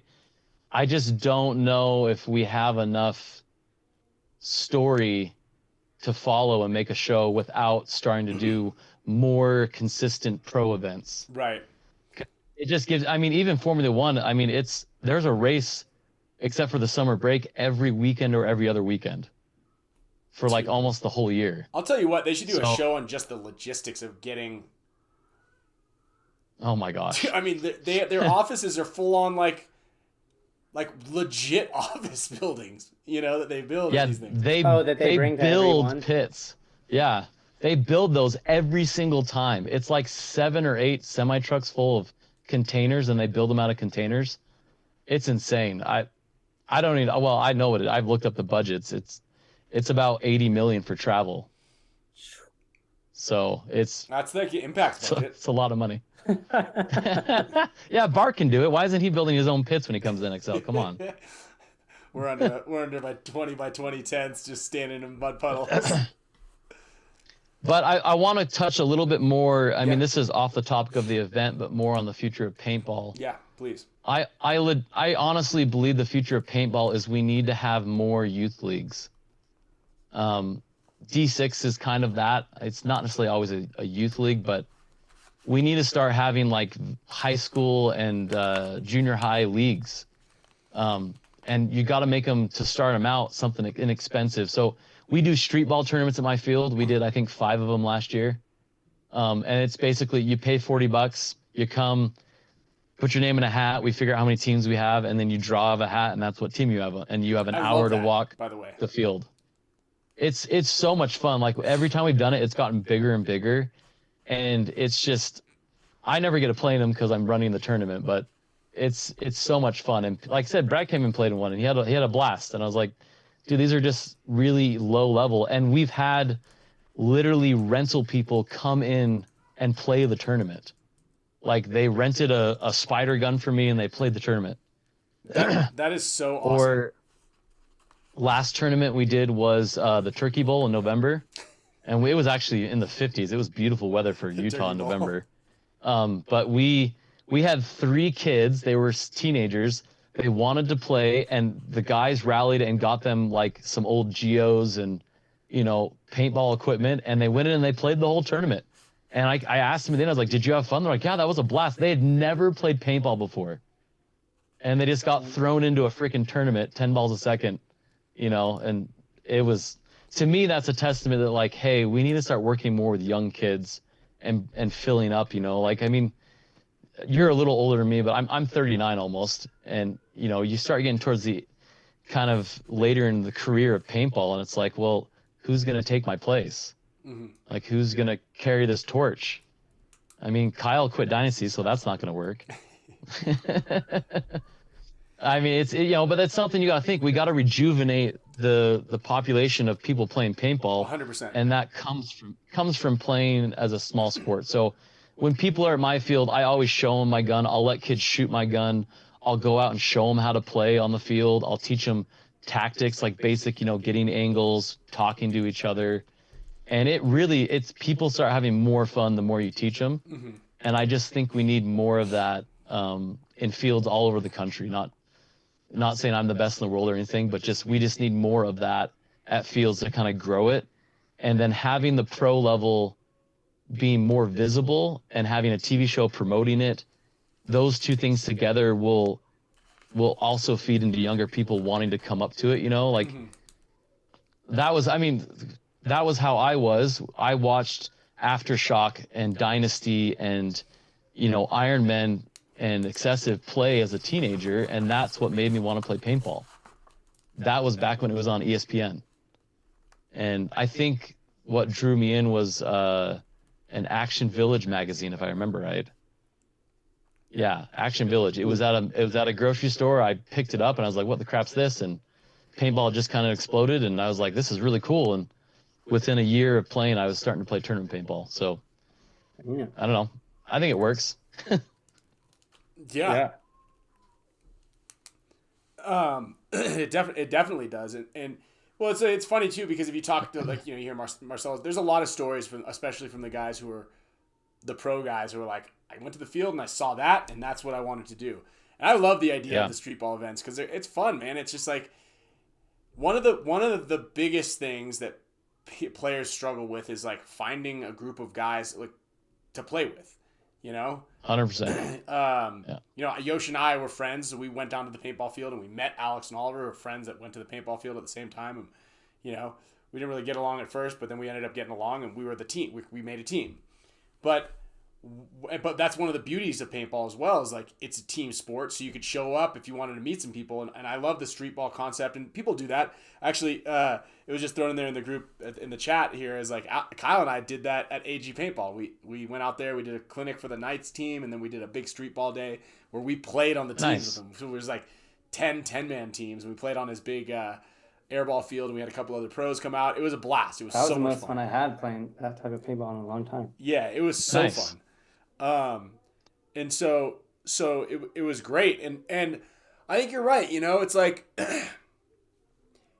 you show the concept, or you show the sport on like the higher level, and like it looks great. There's going to be, you know, the cameras, the fans, and all that stuff, and it's going to be really fun. And then people are kind of like, this is cool, you know. And then, but 15 balls a second, that's the pro level. You can go play on a lower level and still be entertained, and still play, and still have fun, and again have that stepping stone to get up to the top. And I think that's another one, right? And Tom's mentioned it. He's like, you know, one of the big things that we do need is we need to figure out how to cultivate younger players or lower division players and get them up in the ranks. You know, it's tough. Well, something they could do for NXL, and honestly, it's not as realistic for NXL because they travel so much, but this is more realistic probably for local series like the one we just did. Mm-hmm. I just had our first tournament Saturday for the Wasatch Mountain Paintball League. Mm-hmm. I think having, let's say D6, it's 3 men, right? And I don't remember how much is the inter D6, but let's just say it's $800. With $800, the NXL or the series could provide a basic spider type gun, and everyone just uses the same setup, and you just go play a tournament. So there's not some massive $2,000 gear investment you have to play. Everyone has it on a level playing field. It's the same idea as what they call spec racing. Like they do Miata spec racing, where you can only have certain parts on it, and the motor can only be modified a certain way, and it has to weigh a certain much. Like they're all the same spec. So creating a low entry spec level, and there's not 20 balls, flying through the air. There's 7 balls a second flying through the air at most. And I think that would be a good way to get people in and get them, I don't know how it was for you, Ryan or Kyle, but like once I started playing, I was hooked. Like once I got a taste for a little bit of competition, I was so hooked. And money kind of held me back always, but I still tried everything I could. I spent every dime I could to compete on a local level or whatever I could, because it was just, I loved it. I love the feeling. I love the energy. I love the outlet of paintball. And I think it could do a lot of kids good, but there's always either the barrier of money, or maybe the parents are like, no, I don't want you doing this because I don't want to spend $1,000 on a gun and you're not going to do it in 2 weeks. So having a league that just says, here's some spider guns, some Azodins. I always say the Azodin's the best entry level gun. It's like, I don't know, $100, $150 at most. You throw a tank and a mask and a hopper on there and tell them go play paintball, and everyone's got the same gun. They could go and enter a tournament and get a taste for it. But do you feel like that might alienate a couple people who maybe like say I'm young Ryan Greenspan. I just bought myself my Axe Mini or my Axe whatever, my mid range entry level, and I have my own equipment, but now I've got to like go play this thing where now I have to get the free gun that comes with the entry, because I'm not good enough to play D5 yet. I'm still a young gun, but I played twice, and would that sort of thing kind of limit or inhibit some people, because you're kind of almost catering to the non-players more so? Yeah, and maybe they would have to be separate for that. I mean, maybe D6 has 2 different classes, novice and amateur uses their own equipment, and novices use the equipment provided. Mm-hmm. I mean, it's for me, in my vision at least, the rental gun style tournament would be kind of like you do it once and then you advance. You know what I mean? Like, yeah, you play one season. It's kind of, I mean, D5 is supposed to be like that. You're supposed to really only play D5 for 1 or 2 seasons, and then you're supposed to get into D4, because it's only 100 points you need to rank out a D5. There's a reason for that, right? Like, people do find ways around it, but you're not really supposed to. You're supposed to jump out of there pretty quick. And so I would imagine this would be the same. But on the second hand, now that you mentioned that, I mean, I just said we had guys play with rental guns and mixed with people with full-on, high-end tournament equipment, and they had a lot of fun and still got kills. I mean, I had a buddy that was using a Zodin Chaos 3 $120 gun.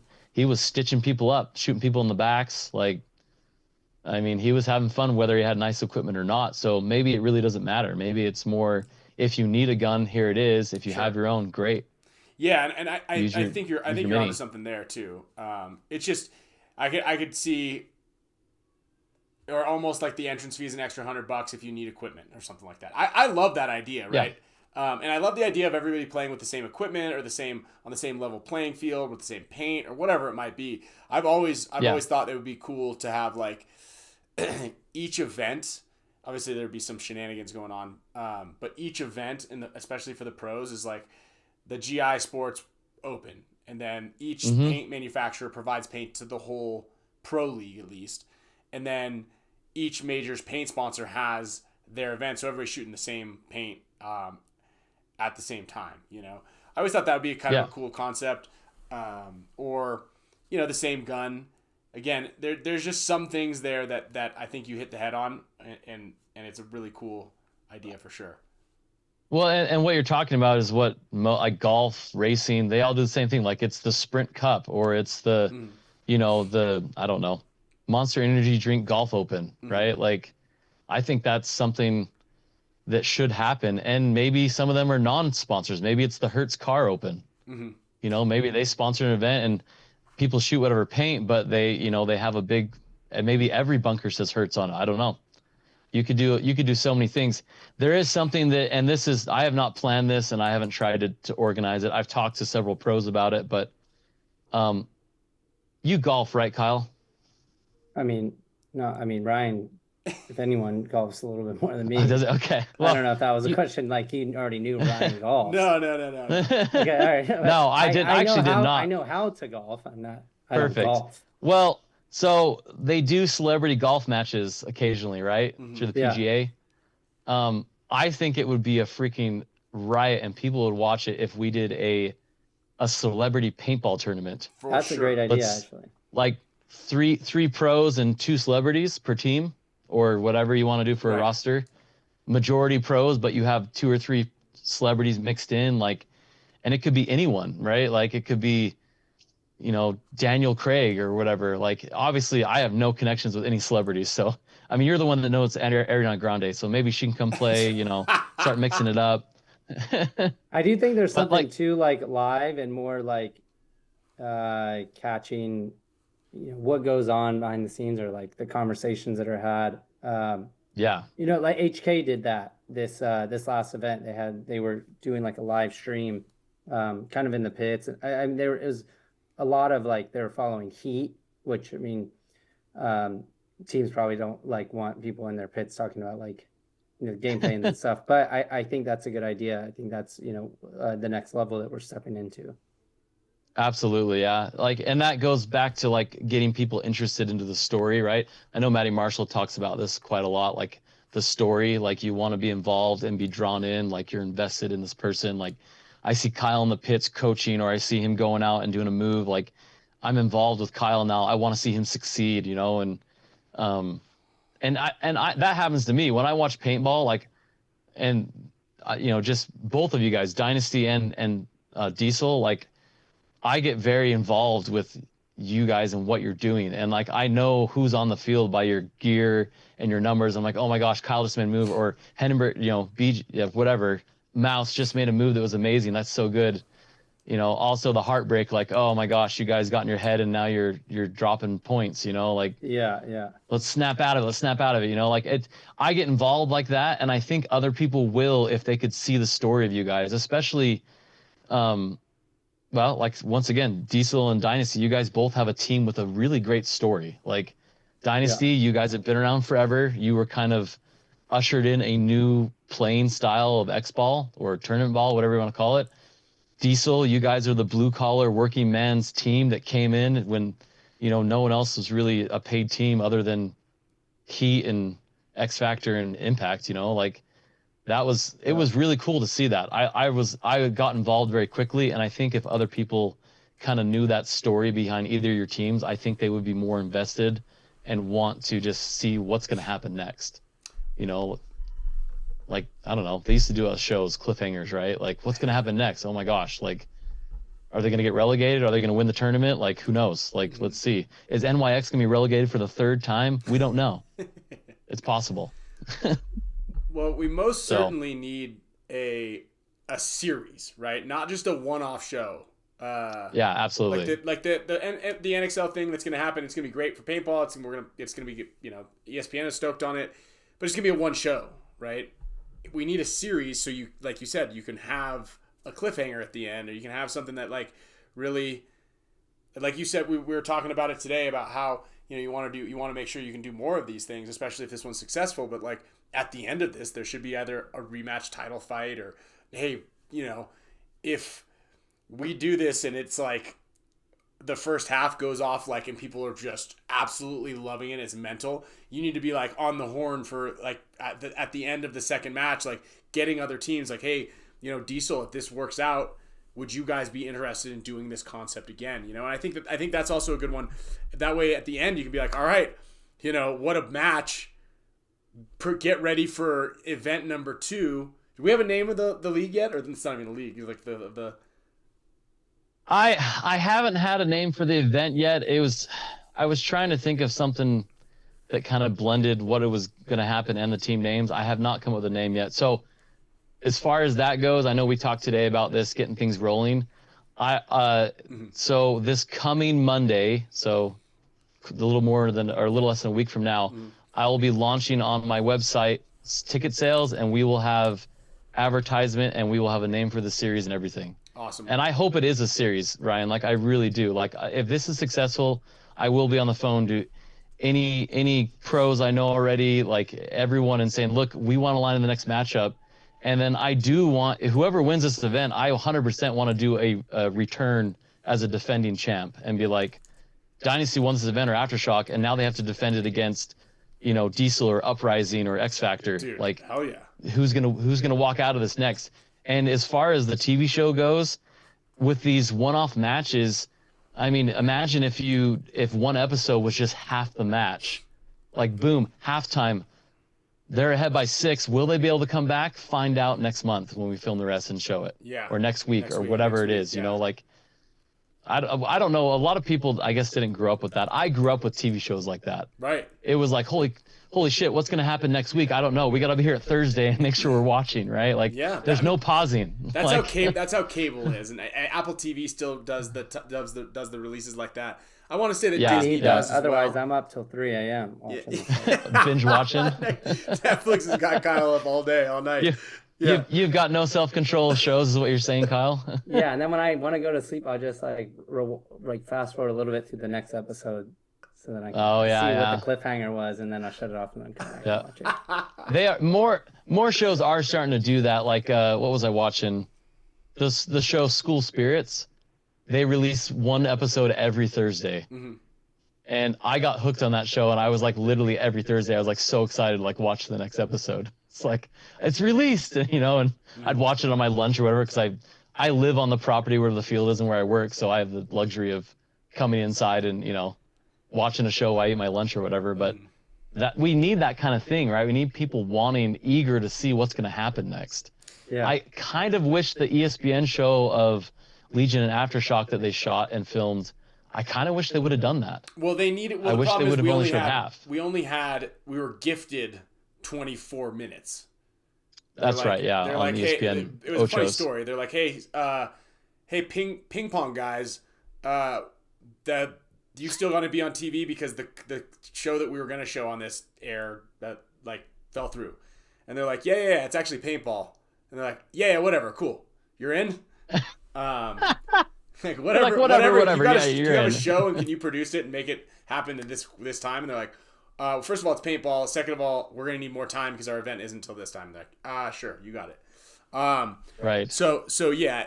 Now they're like, that was insane, because if you looked at the actual production value of our show versus, so Darren and Go Sports and all those guys did such an insanely good job with what they were, the time frame that they were given. And everything, and cutting an entire match and explaining paintball and all that stuff into whatever 22, 24 minutes is like a very, very difficult feat.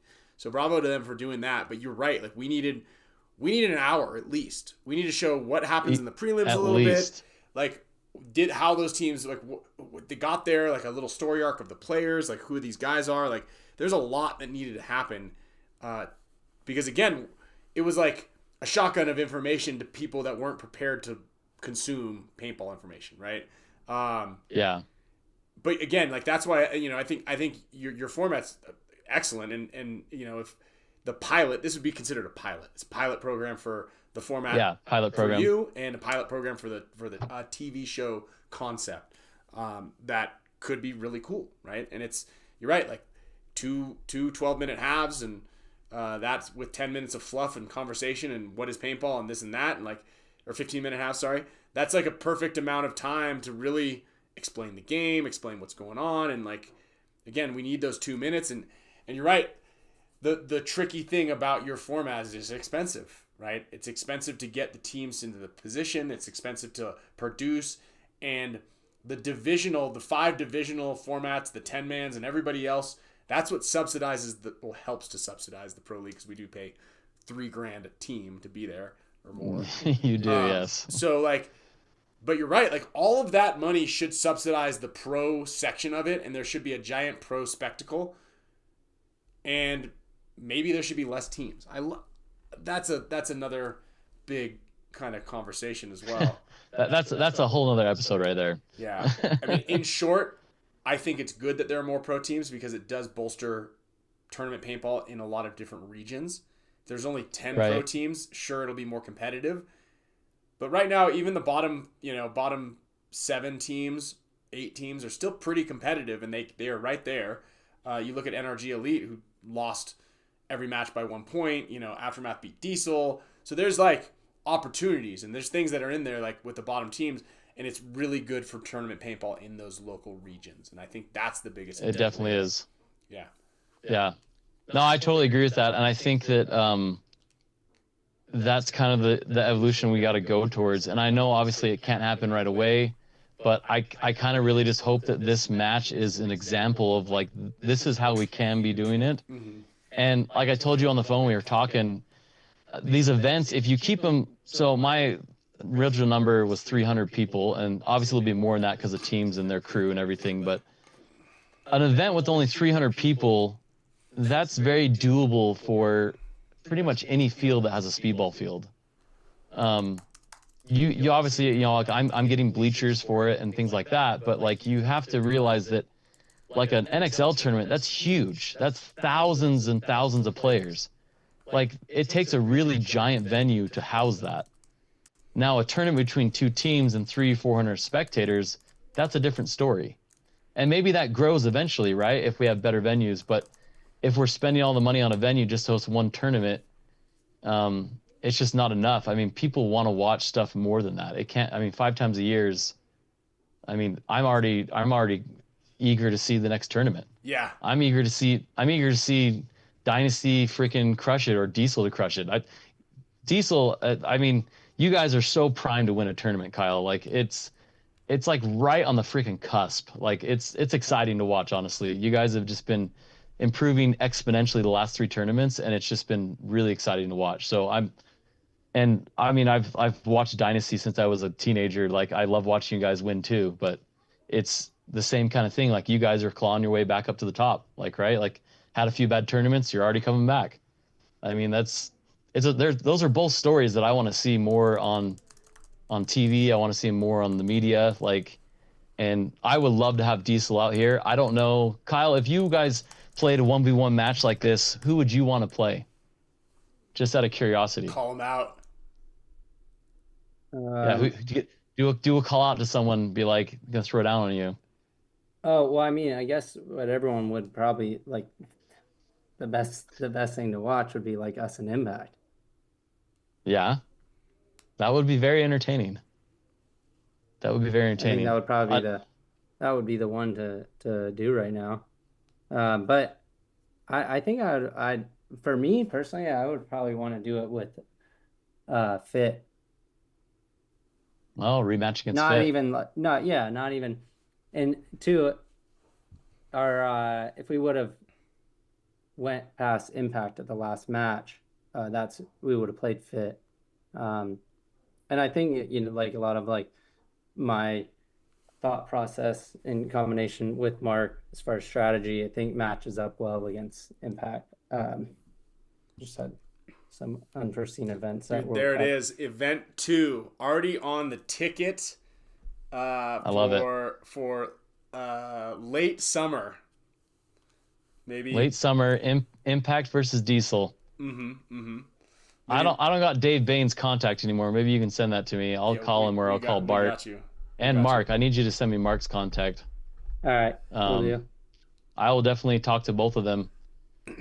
And we're talking further future. Let's say this event goes really well. We do the second Impact and Diesel event. It also goes well. I may start diverting a lot of attention and try and do 5 or 6 matches the next year. I'm willing to do whatever it takes to make this grow and happen. I'm just one dude, but I've got a lot of good people I'm surrounded with. And I think that's all you really need. Well, dude, honestly, the concept, like the idea of the proof of concept in the pilot program is where it's at, right? You create a good product, a good concept. It goes out really well, and then what happens is now the event series, like you can host them at your field, but like we have one in San Antonio at X Factor Paintball Park. We have one at at Boston Paintball or AG Paintball on the East Coast, and we get, because then it makes it more affordable for the teams, right? Because the team budget is a big factor. Like that's one of the big things that limits like the concept of like, let's have this traveling event. Well, we have to travel. Everybody has to travel all the way over there. You know, and luckily we did it with Shock. Shock's got the budget. We're not West Coast really anymore, but like we want to make it work, right? And if you do it in a regional area where like X Factor and Diesel could play, or X Factor and Fit can play, or we can go to PB Fit and Diesel and Fit can play, and then not a lot of people really technically have to travel, and you get all of the fans from that region to come watch the area, right? If you did a San Diego event or an LA, like we did a SC Village event, you're gonna get a ton of people from the region to go watch their hometown team, and that's like, that would be like, I would say is your main vision. And then obviously the next step up from that is like, cool, we're playing in Tampa, and it's Damage versus Dynasty in Tampa at the Raymond James Stadium with a packed house, and you go like, and you have these traveling things where there's a home team and there's an away team, and you pack the stadium with it, and that would be so awesome. Yeah, that literally is what I wanted to do. Like, you took the words right out of my mouth. I've talked to people about that so much. I'm like, I would love to just have venues across the U.S. that are close to home teams, right? Like Texas has a lot now. Florida's got, Damage and whatnot. We've got some Northeast and West teams. Like, I don't know what fields are up in the Northwest that could host something like that. Do you know of any? I don't know. That would be an Uprising question, and those guys would be the ones to ask. Maybe Joe Barrett would know, but you need one good field, right? You need one good field, and Doodlebugs in Seattle. There you go, Neil. Nice. Yeah. But yeah, having home teams, home and away, that would be amazing, right? Like, I know like teams are spread out sometimes, but your team is still, Diesel is a Texas team, so having locals cheer for Diesel, that's what Fit's got, right? They got crazy fans that travel around everywhere. I'm assuming that Fit just, is surrounded by independently wealthy people that don't have jobs or something, but but they've got a huge following, Like, oh, they've got one of the biggest. Oh, you mean because they travel to all the events? Because that's what I mean. They travel. It's expensive. You're traveling all over the United States to go watch a game. Like, it kind of reminds me of 187. And does that remind you guys of how 187 used to be? Oh, are you talking about Paintball Fit? Mm-hmm. Yeah. Paintball Fit. I thought you said Diesel. Like, no, I was just saying like Paintball Fit's got a fan base that follows them around. Yeah. I thought you were saying fan base was Diesel.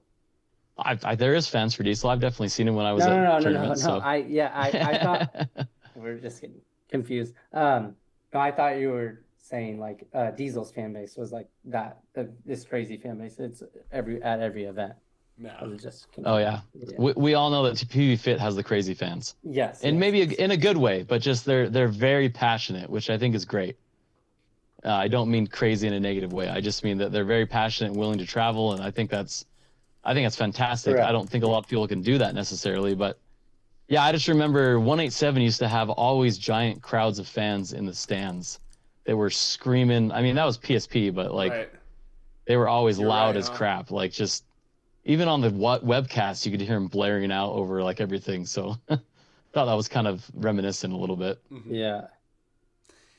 Yeah, and I mean, I think that's a really cool concept, and and then the great thing is like you kind of make it like there can be a meet and greet before or after, and you make like a big day of it, and you come to the paintball field, you're there for like 2 or 3 hours, you do a little meet and greet, you go do a little shopping or whatever. Maybe there's like a warm up match with like some local kids or something like that, and then there's the main event, and there's 2 halves, 2 15-minute halves, and at the end of that, there's like a little award ceremony and a thing. And yes, someone asked, there is a $15,000 prize package as well. So yep. All of the ticket money that people pay to buy tickets is going to the teams. I am not taking that. Right. So just so people understand, like, the money's going, in my opinion, where it should go. It should go to the teams playing. Like, you should be able to win 15 grand. That should be easily done. I mean, the ticket sales, just so everybody $50 knows, is what a ticket is. Is double what the NXL pays, and I think the next highest after the $15,000 prize is Mike Hinman in WCPPL. They give away $10,000 for Premier first place. At least he did towards the end of last year, which is awesome. Yep. And it's crazy to think that you can win more in Premier than you can win at the NXL on the pro level. Wild. Crazy and a little sad, to be honest. yeah. It is sad. It is sad. I actually, what you were just saying a minute ago, Ryan, I think is an excellent idea, and I think we should talk and implement this. Is that so? Before, I was planning on having you guys kind of do a little meet and greet, just people can come say hi. You know, we will have a little event. We're only doing 10 vendors, but we'll have 10, vendor row, a small one that you can go check out gear and stuff like that. GI and dye, and everyone can have stuff there if they want. But I think with, the match is going to take, I'm guessing, maybe 2 hours total, if it's a lot of points, because you got 2 minutes between points, uncapped. I don't know. Let's just say 2 hours, right? I think if people want to come do like 1v1s with you guys or something like that, I think that should be something we should try and do. Or after, we whatever. Want to make sure we might want to make sure that we're gonna have enough gas in the tank. Well, that's also something to worry about, but I think it would be kind of cool if people wanted to do 1v1s, if you guys were up for it. Maybe afterwards and see, so if your gas is all empty, you can't. But it's definitely something it's all about an experience. Like, I want people, when they buy a ticket to this, it's not just you're gonna sit on a bench and watch a game then leave. Like, you're going to meet some pros. You're going to meet some industry people. You're going to be a part of a production, right? Like, you're a part of something cool that is happening, not just watching a tournament and then leaving when it's done.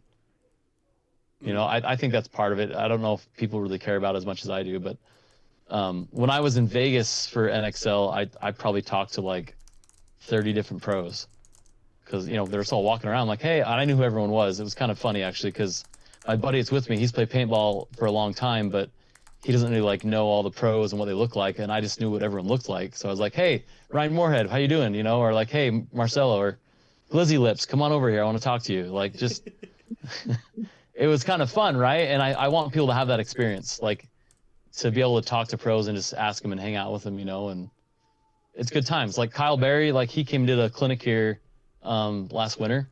Okay. Fantastic dude. Kyle's an awesome dude, and he was very personal. Talked to everyone. Dude, Kyle's like great. Gave him one-on-one time. Like, he's super intelligent. He really is personable. He really is passionate about growing the sport and just helping people, even with his marketing company. Like, he really just wants to help people, be better in the paintball world and in general. So, like, people wouldn't know that unless they meet Kyle Berry and talk to him, right? You're not gonna see that when he's playing on the field, right? Mm-hmm. Unless you're just judging by how many shots you put in someone's back as if they're nice or not. But I don't know if that really is a good measurement. No, he's great. He's really personal. He loves paintball so much. He wants it to succeed. So he's going to be constantly in there promoting and fighting the good fight. I'm sorry. I don't have all the information on what other leagues. So I apologize if I was unclear. So the leagues that I know that pay are the NXL that I play in and the WCPPL that I play in. And I know that what the prize money in those are. And then this one. I don't play in all the leagues, Matt P. So I don't know what Bunkerfest pays out. If you'd like to tell me, you can, or just kind of keep being very just talking in code here. And if you're there's a lot of leagues out there. There's a lot of leagues out there. I don't WC, have the data on all the prize monies on everybody. I just know what the NXL pays, and I know what the WCPPL pays, and I know what you're gonna pay, and I know where those rank. So that's great. I'm stoked that your local league pays more as well. Dude. That's fantastic. Yeah. If you got a local lead, I mean, we did our tournament. We did $1,500 if we get a full roster for D5, and we only had 4 teams this tournament we just did. So I paid $1,000 for first place. Sweet. And I told people, I'm like, I announced it. I was like, look, if we get a full 10 teams, the full division, it's $1,500 for first place, $1,000 for second. I was like, I'm happy to pay out as much as I possibly can in tournaments. And still, obviously, I have to make money. I run a business. But be able to pay out like that, I mean, that's it's just giving back to the players and gives them more encouragement to play, right? Like, I don't know, like I said, I don't know all the leagues either. I don't know all the pricing on the leagues. I don't know like what they give out in prizes. A lot of leagues are pretty secretive about prizes. I've tried to be very forthcoming with mine. Smart. And just put it on social media. Yeah, So you get people, but transparency is really important. I think so. I it's kind of weird to like go into a series and not know what you were winning until basically you won it. I mean, that's to me that's kind of odd. I'm just like, shouldn't you know what you were gonna win? I mean, so my opinion about tournaments is this, and I know it's people will probably disagree with this, is that when you win a tournament, you should walk away with more money than you spent for paintball.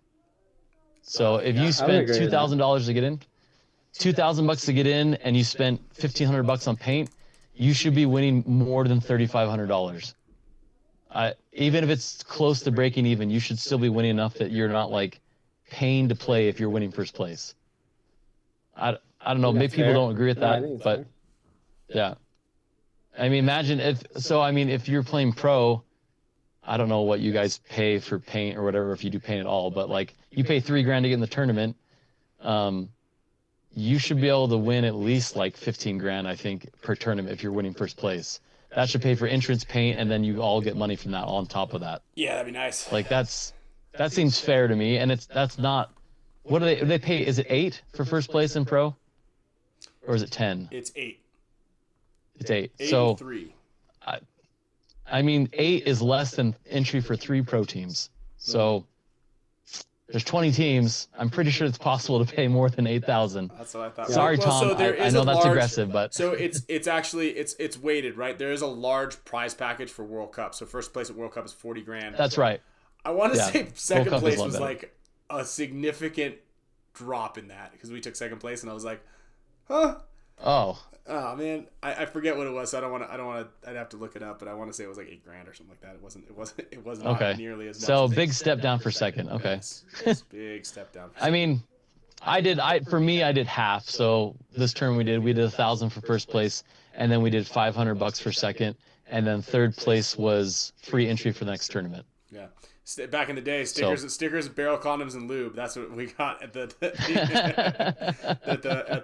I know. My first tournament I played, we got a case of paint for winning. So yeah, it wasn't very much, and a case of paint was like $75 back then. Yeah. But wait, was this it? But yeah, it's just something that's got to evolve, I guess. I mean, we want to be. I know a lot of people talk about paintball being more legit, but I don't think there's another way around it. We need a TV show that promotes it. We need one-on-one pro events, and pros need to make more money doing it rather than just rich people, a benefactor paying their check. Like, there should be some return on that, right? And part of that is branding. Like, if we bring brands in, like if Nike said, Diesel, we want to sponsor your team. We're going to give you $100,000 for the season, and here's a bunch of Nike shoes to wear, cleats. Like, that's different. You're bringing outside money in, and you're getting paid, so it's not so much dependent on winning a tournament or a match. But let's say what I do is successful, and let's say that I don't know how many games like an NBA team plays a season. It's a lot, but let's just say you played 20 matches. Dynasty and Diesel played 20 matches a season, and you won $15,000 at each event if you won it. So I mean, that I don't know what the math on that is. My brain hurts right now, but it would be probably a lot more than what you're winning playing 5 tournaments and winning first place, even including World Cup. So I think as far as getting people paid, like I was super happy Mouse was getting paid and other people getting these checks, because it's like, I'm glad that you're able to just live a life where you just play paintball and you don't have to worry about, I work a 9 to 5 and I got to take time off, and all the other struggles that come with working a normal job and playing professional paintball. To be able to do that is really great. I wish everyone in the pro league could do that for sure. And it's my team right now, we play D4 and we're building up every season. I have a 5-year plan to be pro in 5 years. So I'm hoping that happens, and I hope by the time I get there that maybe I've also helped change how things run, and that the pro league will be different by the time I get there. Sick. So we'll see. Everything's you can't do it unless you try. So there it is, guys. You got to take the leap, and that's kind of been a good theme that we've had on a handful of guests. Dude, I love it, man. I'm so happy that this is coming to fruition. I'm glad that you're also, you're very persistent on wanting to make you're very, your perseverance on getting all this going down is like, it's top notch, right? You have this dream, you have this belief, you have this understanding, and you're like, this is where my vision is, and I'm going to make it happen, and this is how it's going to happen. And I need to reach out to these contacts and be like, this is my concept, or will you do it with me? And so I appreciate that and that zeal that you have, and this is going to be cool. I think this is going to be a really cool thing. And let's go ahead and just give the plug again. I know that you're going to put website ticket. There's going to be a website. Tickets are going to be available starting Monday. We're going to have. Again, this was kind of thrown together last minute because we were just talking today about like just branding from the GI side of things. We're going to get you some sponsors, some tents, some banners, some Aftershock branding, some Dynasty branding. So it's going to be really cool. And then I go, hey, you know what? Why don't you come on the show today and let's plug it, But so we're gonna start pushing out a lot more branding here coming up soon. But just give everybody, the date, when to be able to buy tickets, where they can buy the tickets, all that sort of stuff. Yeah, so June 7th, Lehigh, Utah is where it is. Vendetta Paintball. Tickets are going to go live on vendettapaintballutah.com Monday morning, this coming Monday morning. I will have it up and ready so you can purchase tickets. There is going to be 300 total tickets sold. Some of those will be VIPs for $75. The other ones will be $50. $50 will get you a seat in the bleachers. And the VIP, there'll be a VIP tent for Dynasty, Aftershock, and then one of our sponsors called Tropic Wear. They're a local paintball. They both play paintball for a team called Tropics, and they have a local clothing company. So they're making shirts, and they're going to make jerseys and all kinds of stuff. So they're going to have their own little VIP tent. So if you want VIP, I'm assuming they're going to go extremely fast. So you should not hesitate to buy those. General tickets, I'm sure, will go fast too, but we got more of those. I'm thinking roughly 60 to 90 VIP tickets, and the rest will be general admission. Okay. We're also going to have fencing up so that you can't watch it unless you pay for the event. It's going to be exclusive and exciting, guys. And maybe in the future we expand it, make it even bigger. But for right now, we kind of want to keep it more of an intimate match and have people come have an experience, be able to see stuff that they've never seen before. I mean, I'm really excited about 15 balls a second. I don't know if you are, Ryan, but I think that's going to be No, riot. I'm not. I was actually talking to somebody. I was actually talking to when I was chatting with Dan Bilzerian about it. He's like, man, it needs to go back up to 15 balls a second. There needs to be carnage out there. What do you think? I go, right, but I'm the pin cushion. You know what I mean? Like, so yeah, I like it. I loved it in Australia when like there was one pro on each team and we were by far like standing out like as the best guys. So you could kind of like have your way with dudes. But man, it's gonna be tough. Like, no, I don't want to play A-Rod at 15 balls a second because he already bonus balls me enough as it is. No, it's gonna be cool. It'll be a lot of fun. I mean, I've done it before. I'm gonna come back with a lot more welts on me than normal, but it's gonna be sick. It's gonna be sick. Yeah, and I don't know going forward for our future events if we're gonna stick to the X ball format of 15 with an X in the middle and 2 halves of 25.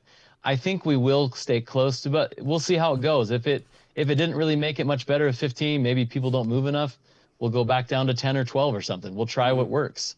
Like what makes it the most exciting? I don't. Did either of you guys play the 12 balls a second or 13 or wherever they did in the little test? Did you play that, Kyle? I did. Yeah.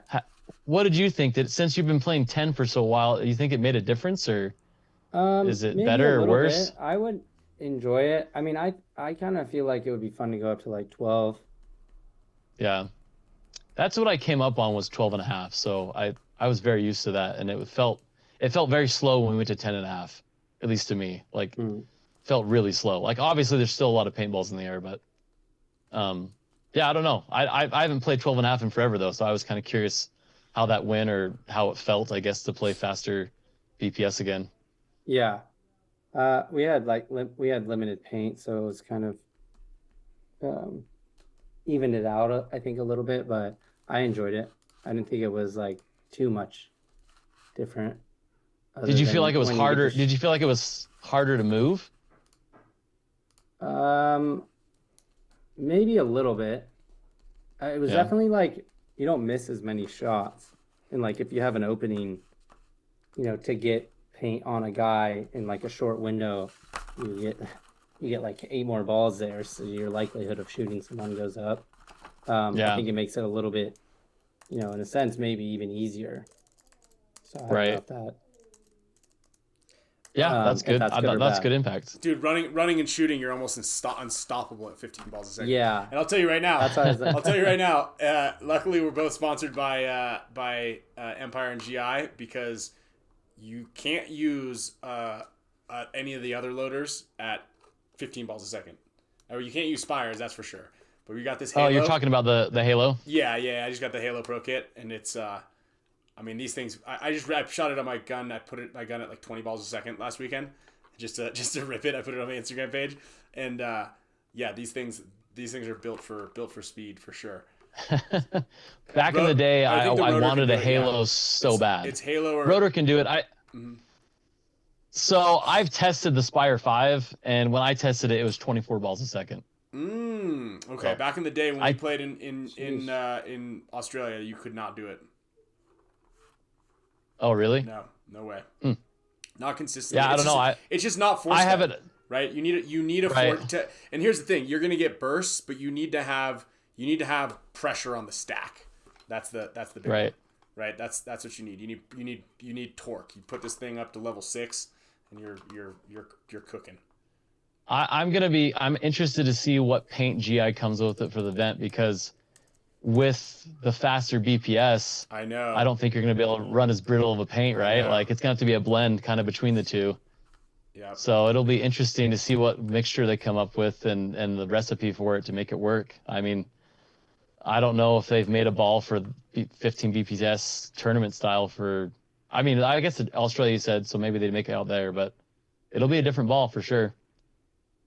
Yeah, for sure. I mean, we had this past weekend of some people breaking because the paint was it was right on the cusp, which is where you want it, but people weren't packing their pods right and stuff, and it was breaking in pods. Like, if they were diving too hard, it was breaking in the loaders a little bit, a few people, and so I was like, it'll be curious to see what kind of ball we come up with. So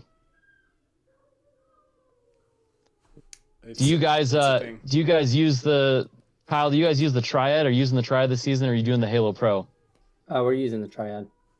Triad? Yeah. Yeah. I'm using a Triad, and I know Kyle Berry is. A couple of the guys are using Halos, but I'm in on it.